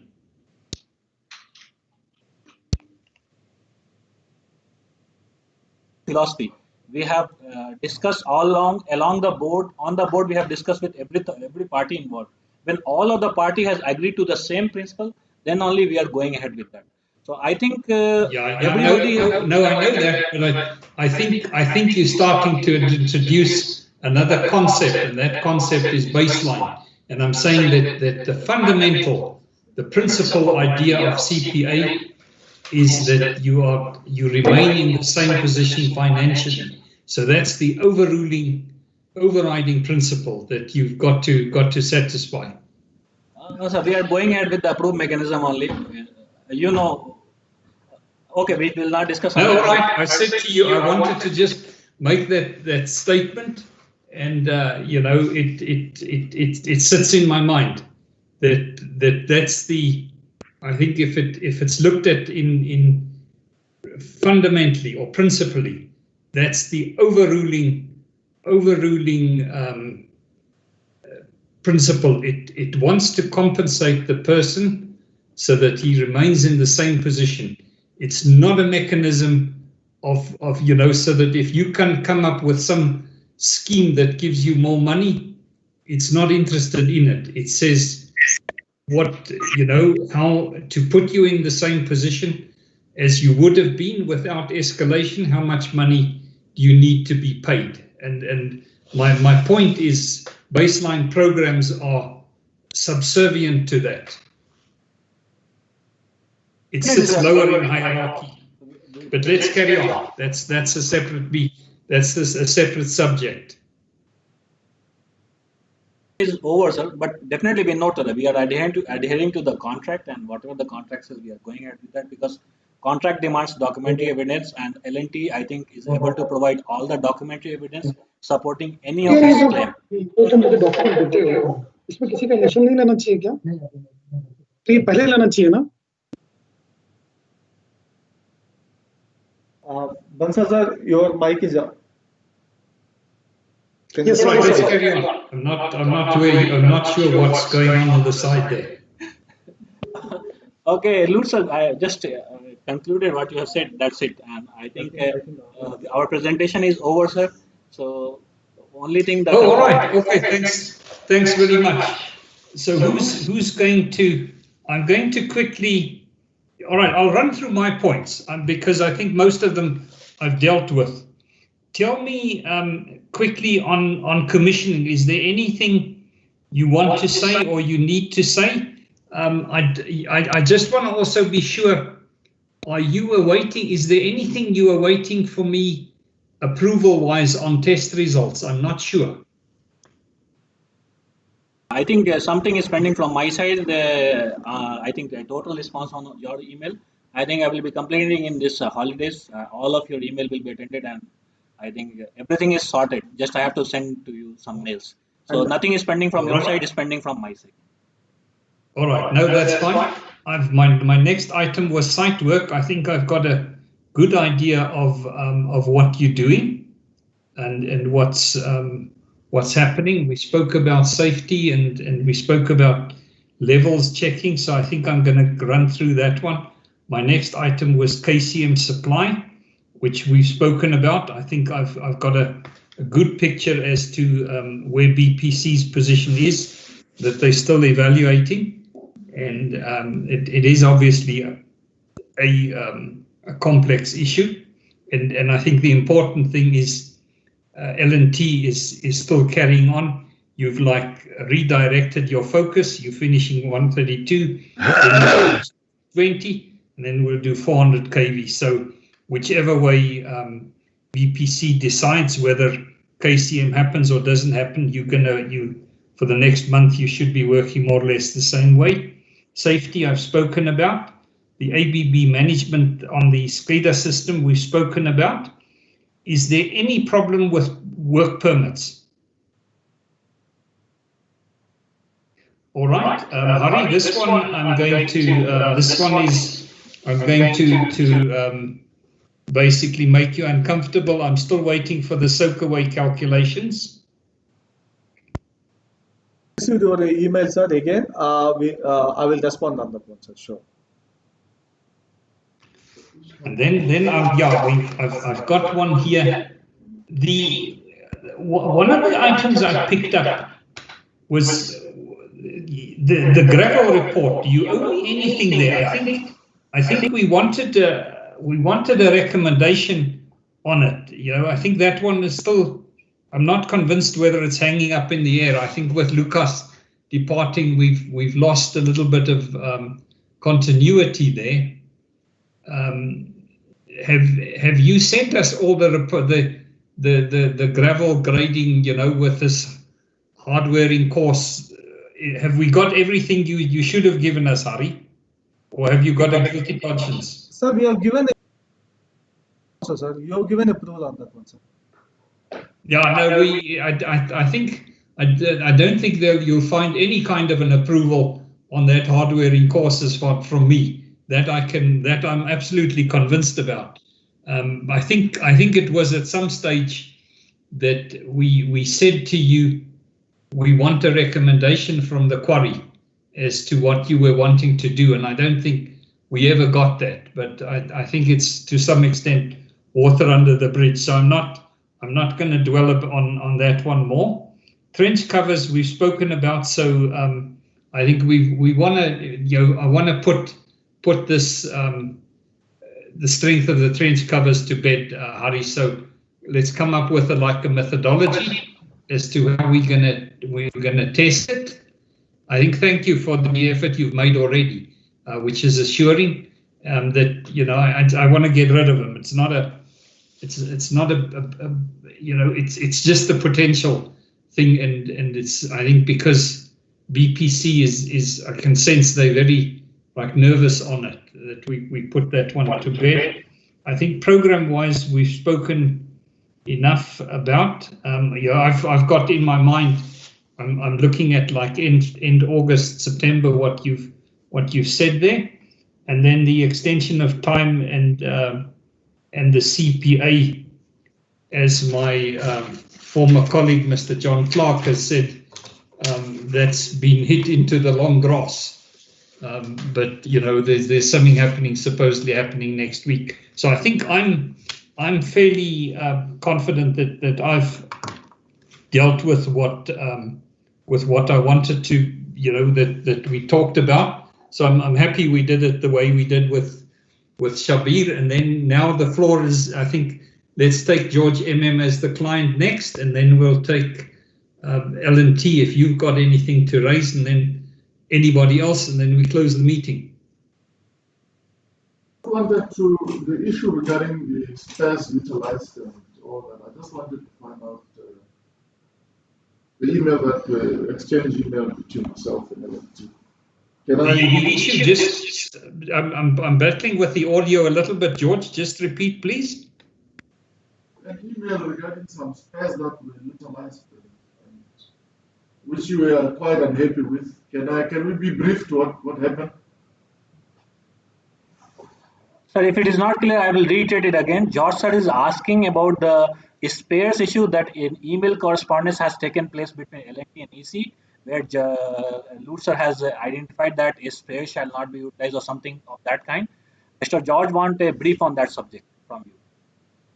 All right. Okay. Yeah. No, because I'm glad you repeated it because for whatever reason it breaks up. So it's to do with spares, and I think LNT's got an answer.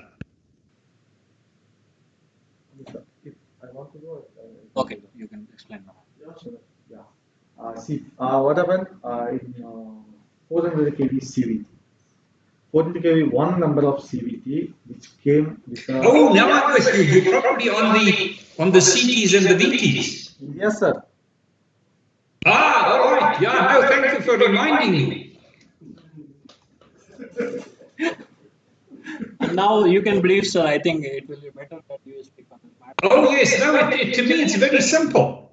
It's very simple. That as far as I'm concerned, that CT that you've put onto the ground, I think that darn thing is breathing air now, and therefore, so therefore it's going to draw moisture, and then it's going to be unserviceable, and therefore you've got to there's two things you've got to do. The one is pass the credit, and then number two is get us another one that when you want to switch it on, we have a spare. Okay, sir. Because BPC doesn't buy spares for S&S or for L&T. It buys spares to have them available when they switch the system on. So from the tone of my voice, you can hear that I'm not a happy man that you quietly did it, and what worries me is I think the thing may be drawing moisture from the atmosphere, and then if I look at the from Meru basically doing partial discharge, I don't think that's actually possible on site, or it's a huge exercise. So it's an important thing, and therefore Mr. Hari's got to tell me how he's going to get one here by middle of September. Okay, sir. Let us explain about this situation. Yeah, see, sir, 400 kV CT.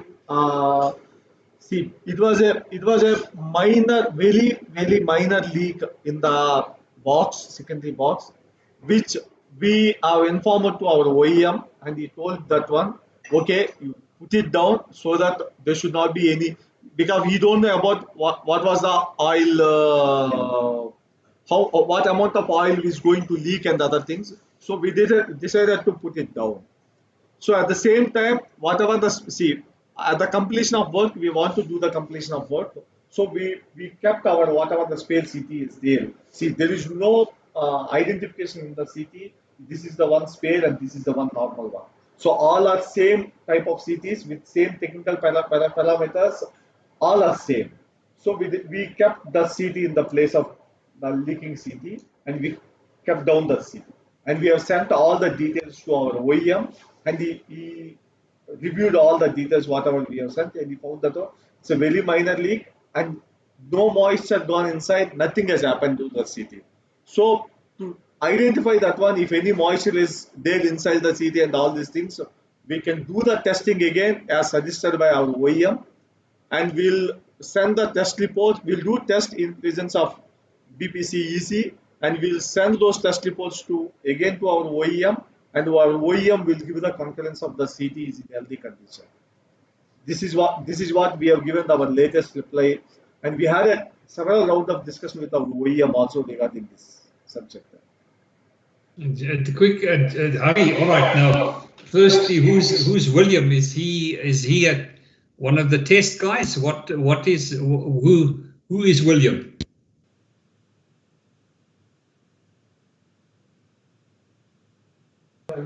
Sir, there is no William again.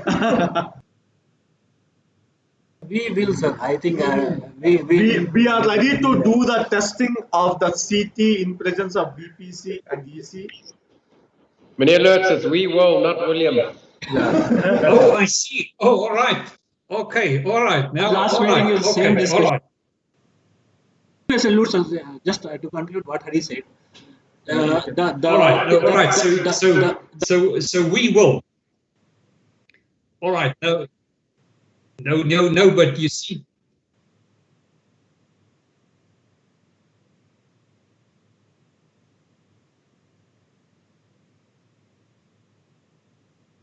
that's fine. All right. No, apologies for that, and Dean, thank you very much for resolving the confusion. Now I realize why there was like a deathly silence on that side, and that there's no William. You see, but yeah, how can you because what I'm saying to you is in terms of the little 5 kV test you do with a mega or something like that is if in terms of the primary insulation is largely meaningless.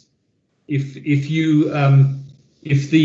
darn thing draws moisture and stuff like that, it'll still pass the 5 kV test. You know, that's why if you look at SNS's response there, they started talking about partial discharges, and partial discharges are, you know, that relates to applying very high voltages, which is a problem on site. So I think you have to somehow convince us that the darn thing is still under pressure, and that it can't, if there's any kind of a break in the seal, the oil is under pressure and it'll go outwards, you see, and rather than than moisture going inwards. You know, I don't know the extent, but it's you're also contradicting me or yourselves, because you're saying to me it was it's so minor I needn't worry about it, but then you changed it out. You didn't leave it in the bay. If the darn thing is so good and that's so serviceable, why isn't it still in the bay?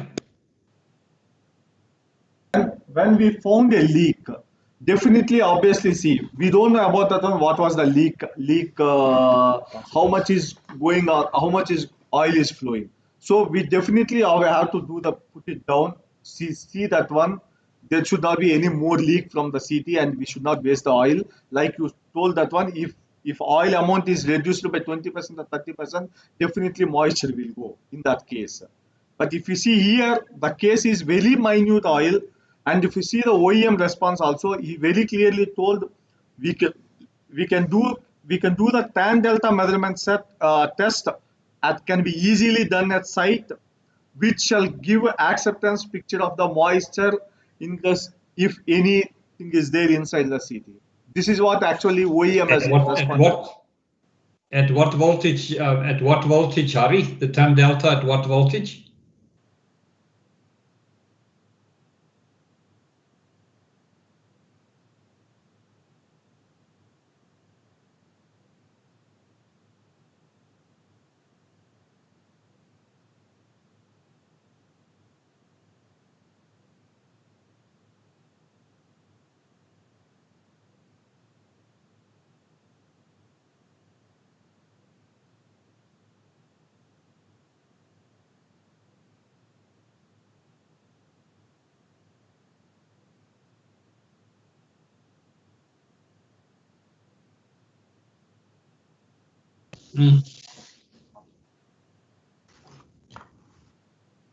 They're just Googling the test liquid.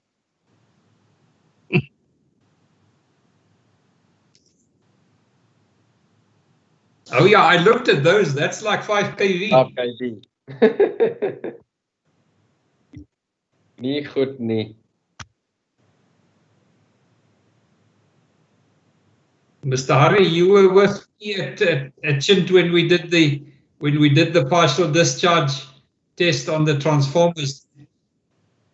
Do you remember those Corona shields and all the troubles? Imagine doing that on site.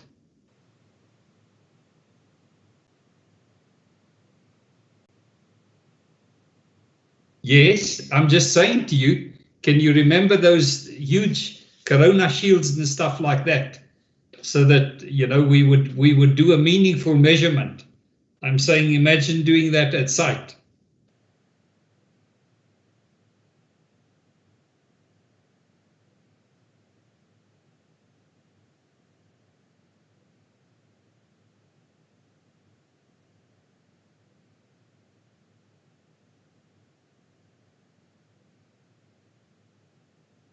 I don't think so. Fundamentally, if you do a ton delta, but what I'm saying, you see, is the capacitance. If you get moisture, your dielectric goes for a loop.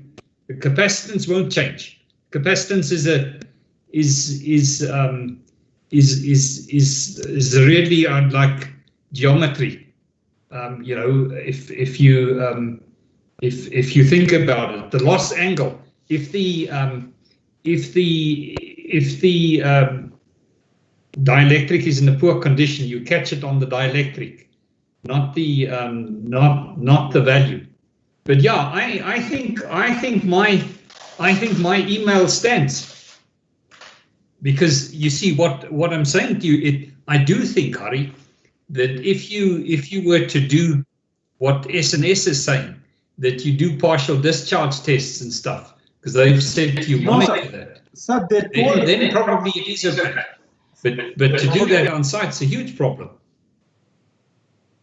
Let me conclude this. See, whatever OEM this recommendation we are following right now, and if there is any subsequent clarification needed by the client, respected client, to ensure that it is up to the mark, this is what we required, then what we are going to arrange, and with the joint meeting along with OEM, our testing team, our engineering team maybe, and all our team cumulative together. And what I understand from the contract itself, from the client perspective, they need the delivered good to be up to mark, and it should be in the warranty. So the OEM will guarantee the warranty that is going to work for this period for which the guarantee is being insured, and the delivered goods are good. I think that is the quality that what we need right now.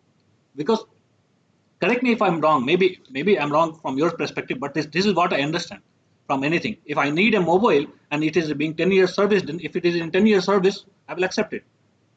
Of course in a brand new condition. Of course in a brand new condition. Mr. Shabir, I'll tell you what you do, and then we'll see if you've got confidence. You swap them out and you put the leaking one back in service. Okay? And if it blows up, you pay me consequential damage. Okay, sir. Sir, we can swap out. We can swap out. Sir. Sir. Mr. Hari. Sir. Mr. Hari. Sir. Mr. Hari.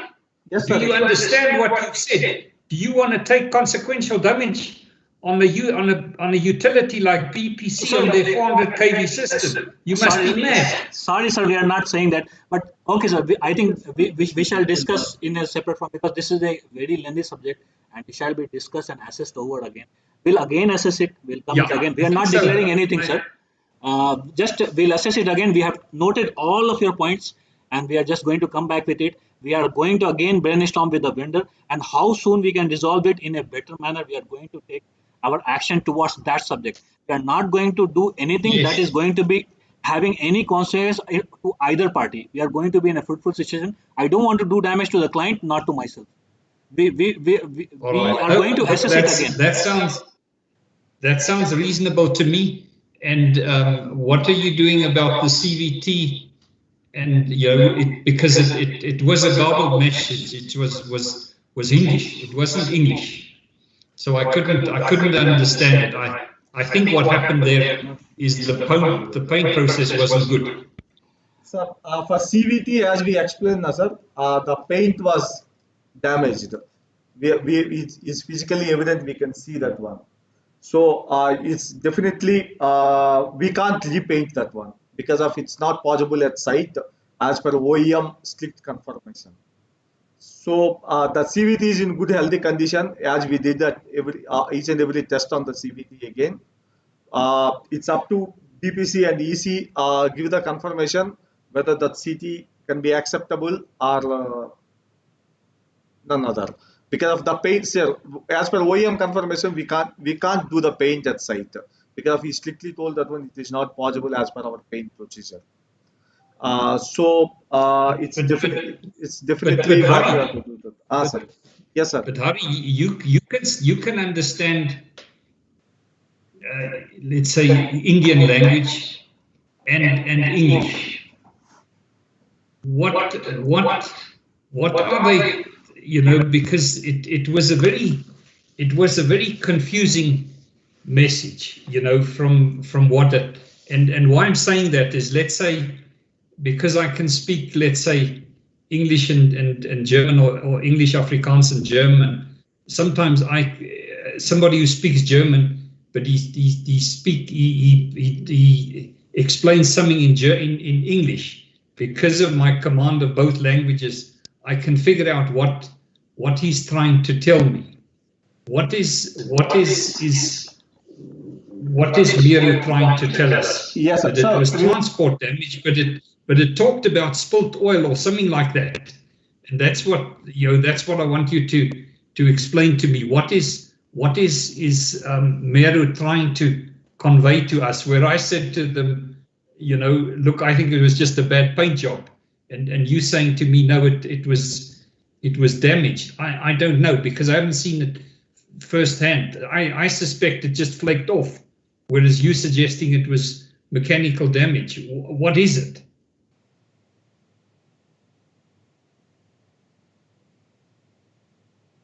If it's rubbish paintwork, just be man enough and say it was rubbish paintwork, and it's aluminium, it's visual, it doesn't matter. Sir, see, we had a discussion with OEM, as I explained you earlier also. See, what they are telling that one, during the FAT also, all CVTs and everything paint was in good condition. See, what they are telling that one... During CVTs, just to say that again, during the FATs?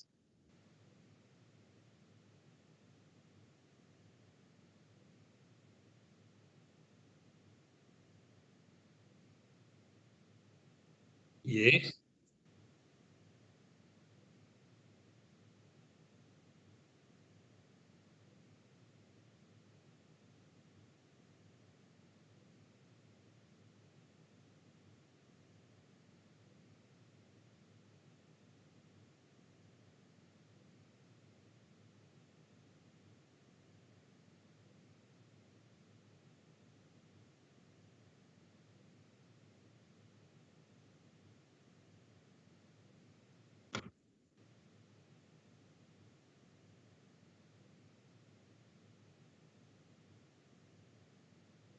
All right. Okay.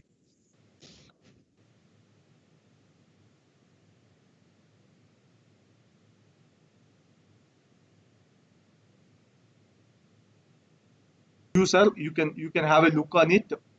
And the third point, what they are selling that one, you test the knee point voltage and on the CVT, and you send the results to us on the paint peeled one. So we tested and we sent the results to them. They told CVT is absolutely fine, but we can't do any paint works at the site. So, all right, okay, Hari, I think you've got to apply for a job there to explain, to do their liaison with their customers, because you do it much better than they can do it.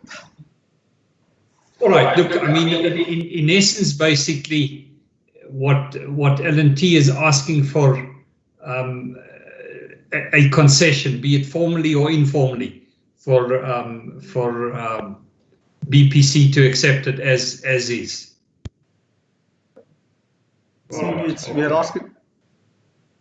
Yes, sir. So I think what we need to do is I think George has got to give us the guidance. Either there's just an email, or if it needs to be more formal, then I think George Moeti must just guide us. What does BPC want? Yes, sir. These two items. Will you share? You have the photos. No, I'm just checking, sir.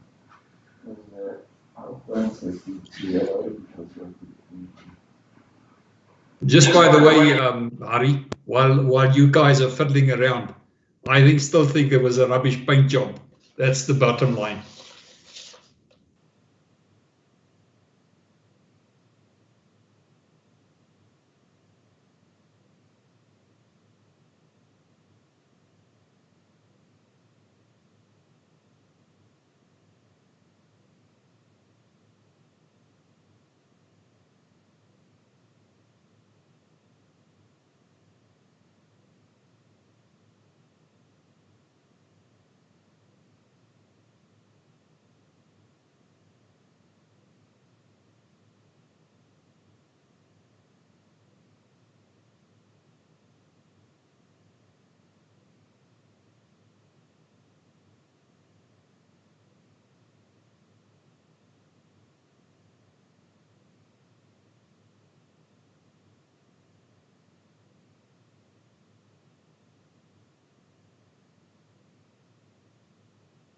And submit it, but write a concession and all your motivations, but it doesn't look good for us to accept for this asset something that is not what we. I mean, we have rejected in Calpata the panel that is 48 volt DC charge, which was loose. And we don't know the extent of the damage that might have happened during transit. They repair it on site, they are putting it there and charging it. And it's the same EC, it's Mott McDonald, and we said we will not accept it. Give us new, because this is a new asset. We don't want to have, it already creates doubts in our minds when you give us something else that it's questionable, whether be painting or any other things. So the likelihood of us accepting it, we'll have to do formal submissions and formal rejections in any case. But the likelihood of accepting it, I don't see. It's very, very low. So we'll show the photo. You can see the photos. Let's have a look at it. But I mean, when Ellen Kalpataro was showing that 48 DC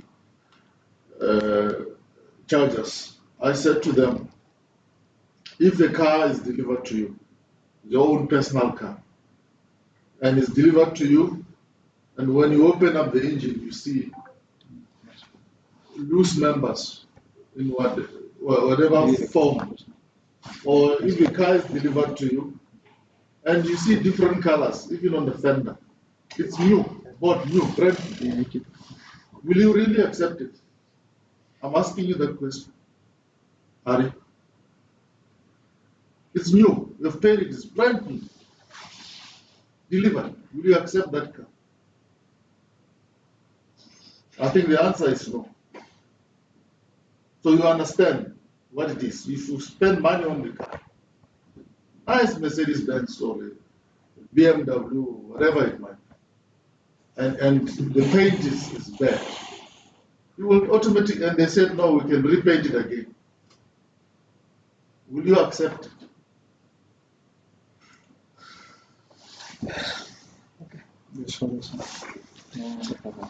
Look, I think it needs to be. It needs to be a formal process. Yeah, it can be done formally, but I mean discussions with you, and obviously us looking at it.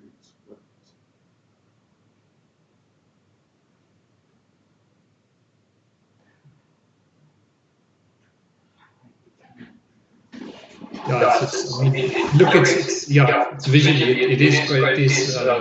It's very apparent. There's no question about it. But no, I think L&T. If I was you, it would. I mean, this is a lot of money. I realize it.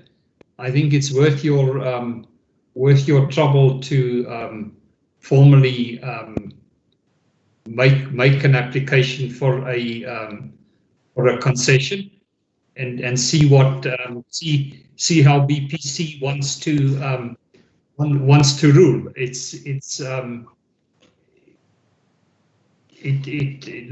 say George has went outside. Just 1 second. I think the ministry guys. Just 1 minute. All right.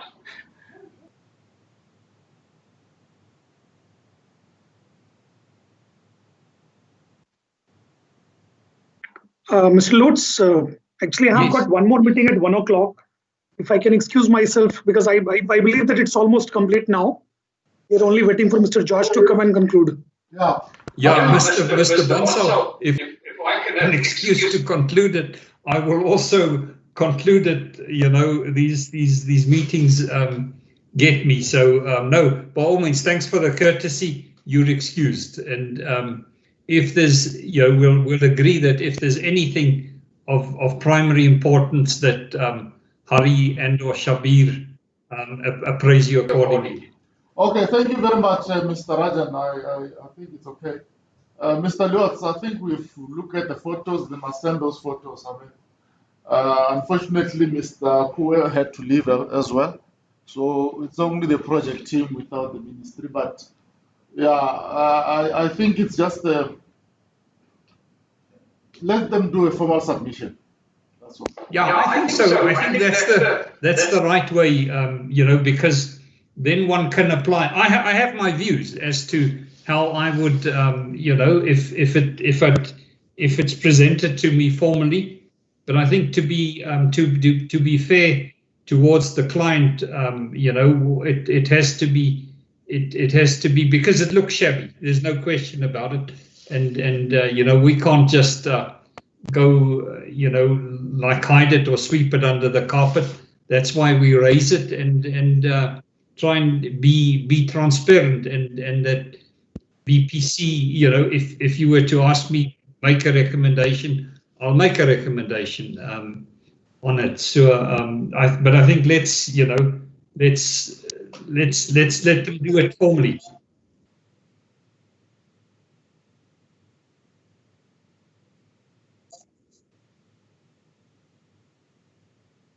All right, Shabir is the first, because I'm even getting messages here. We're hungry, and I'm hungry as well. So I hope I can survive. If the first point is discounts, then you've got the floor.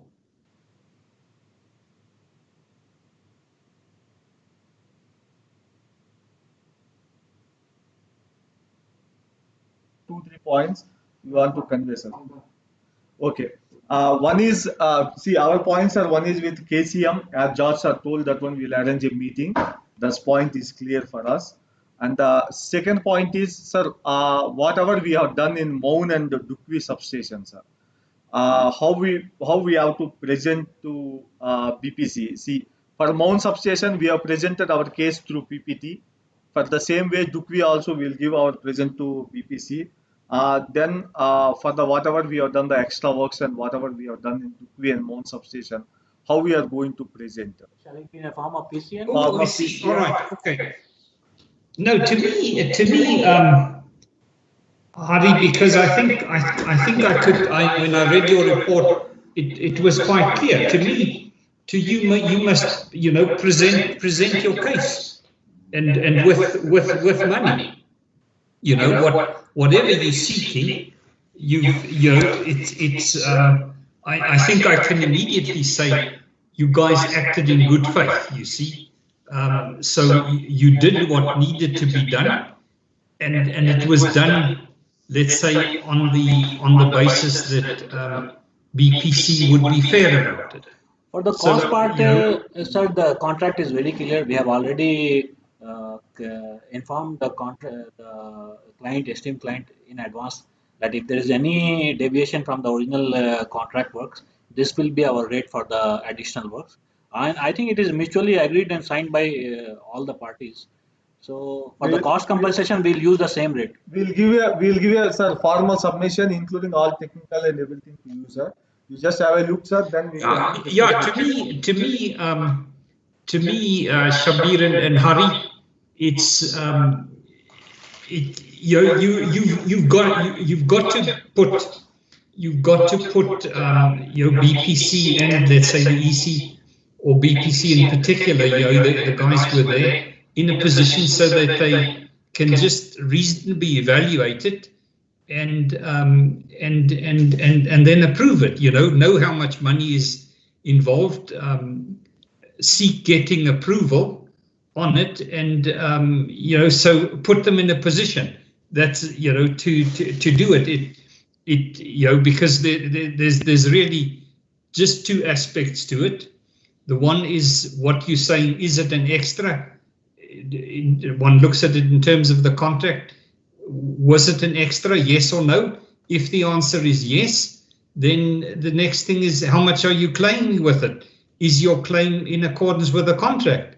And if both those things are yes, then you just check the arithmetic. Shall we submit with an official submission of PCN for these two, sir? Yes, I think that's, it would need to be like that. I think that'll, to get more money under the contract, that's how, that's the mechanism, so do it. Even if you've got to revise it, Shabir, for whatever reason, that's the start, and that'll initiate the process. Okay, sir. We'll submit officially both of the PCN in two forms. And I think just so that it's recorded in this forum.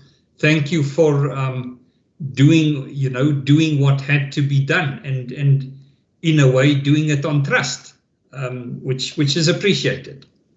Thank you, sir. And sir, the last and final point, the third and last and final point, it's actually mainly for the Johnson and BPC. Sir, space.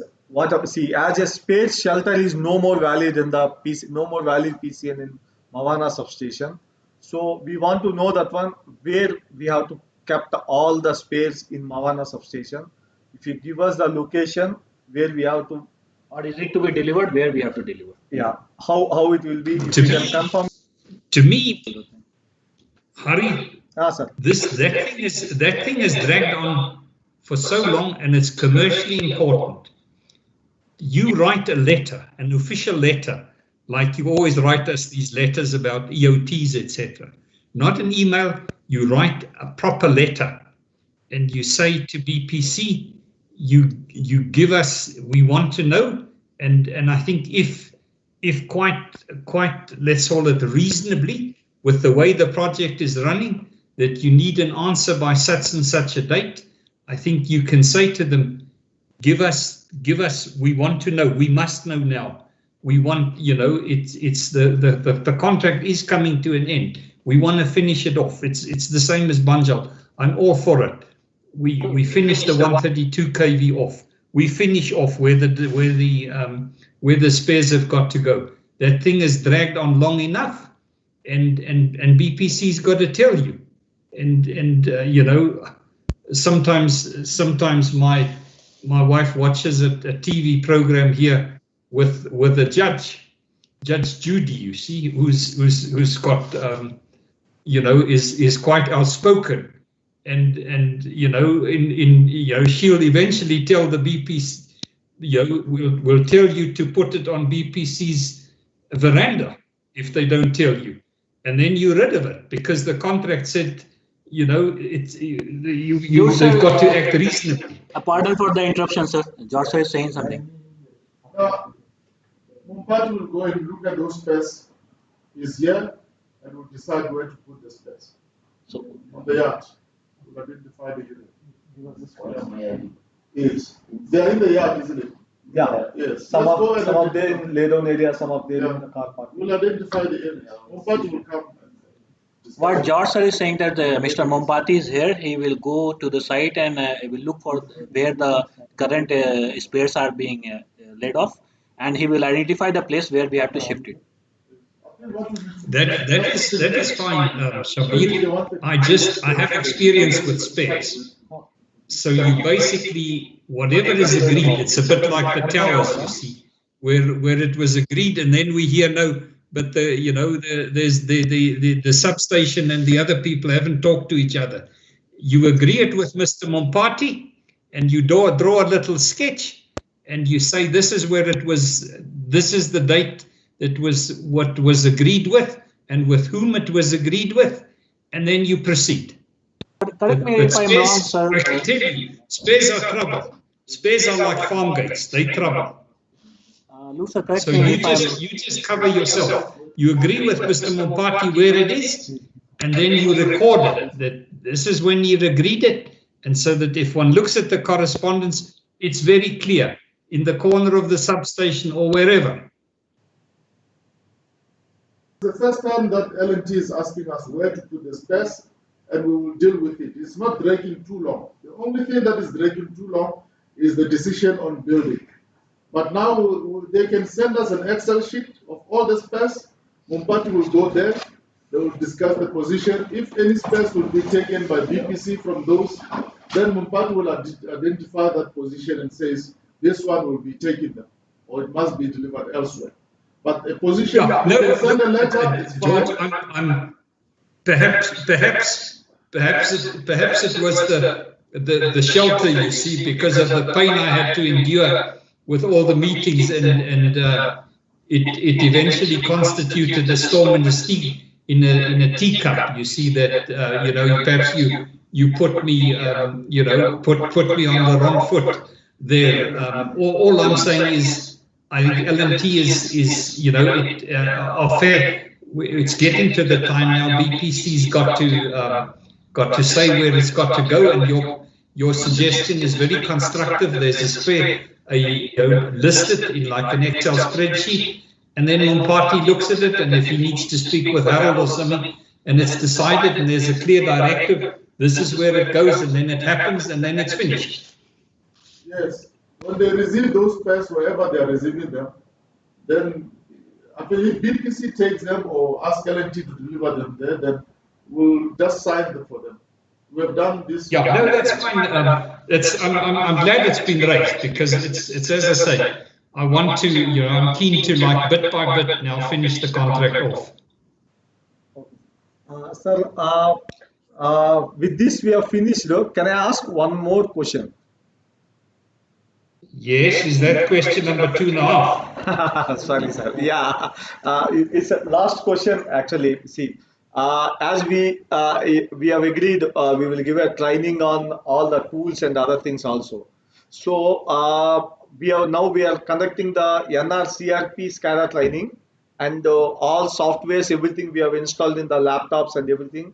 We are giving the training on the same laptops, so that they will be used to it. And Omicron also is, we have arrived at site, and we are giving with the same Omicron the training, so that they will be used to that equipment. So whatever the received equipments are there, we had a discussion earlier with Tapelo sir and all the BPC also.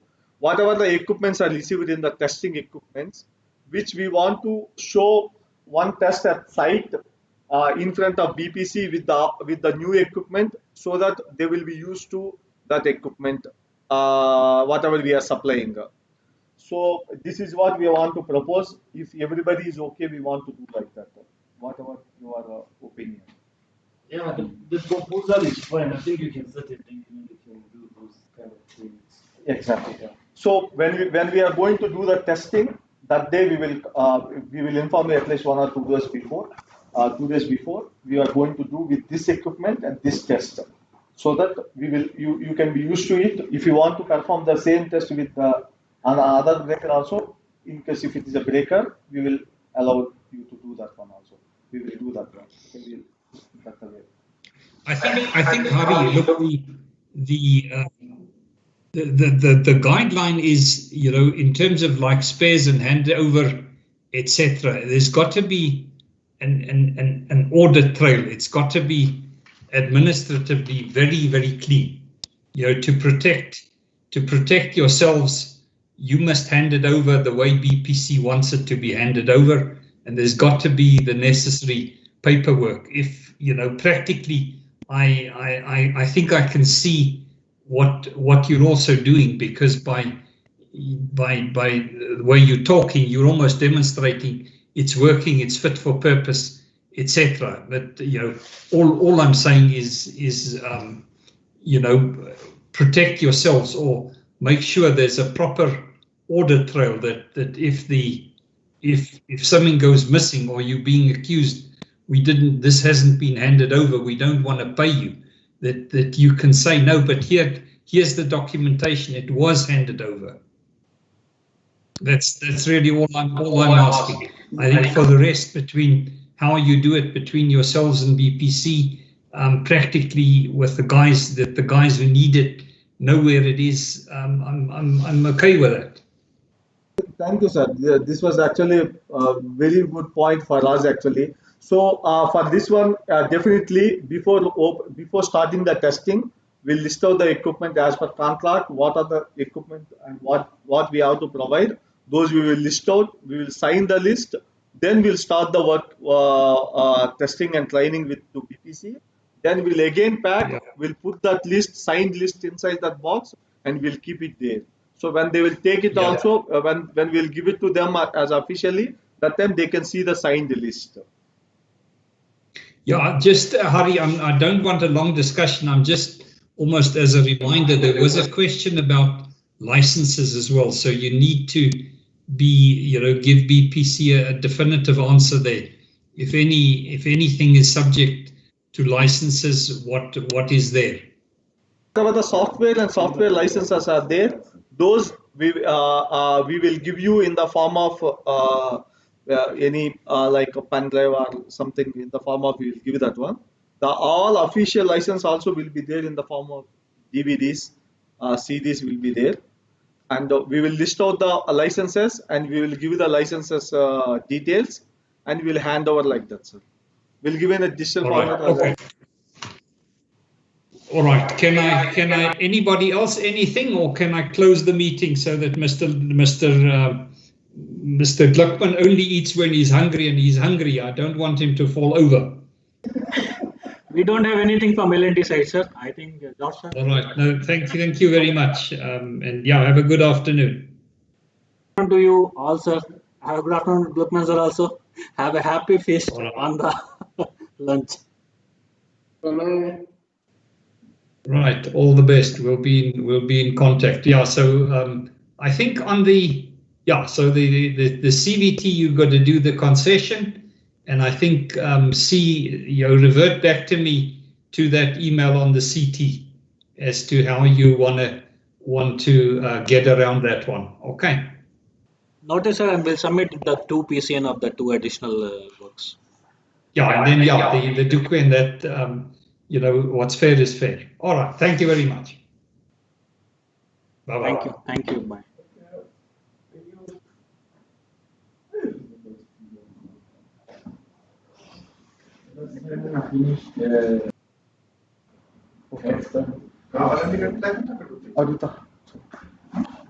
Meeting is finished.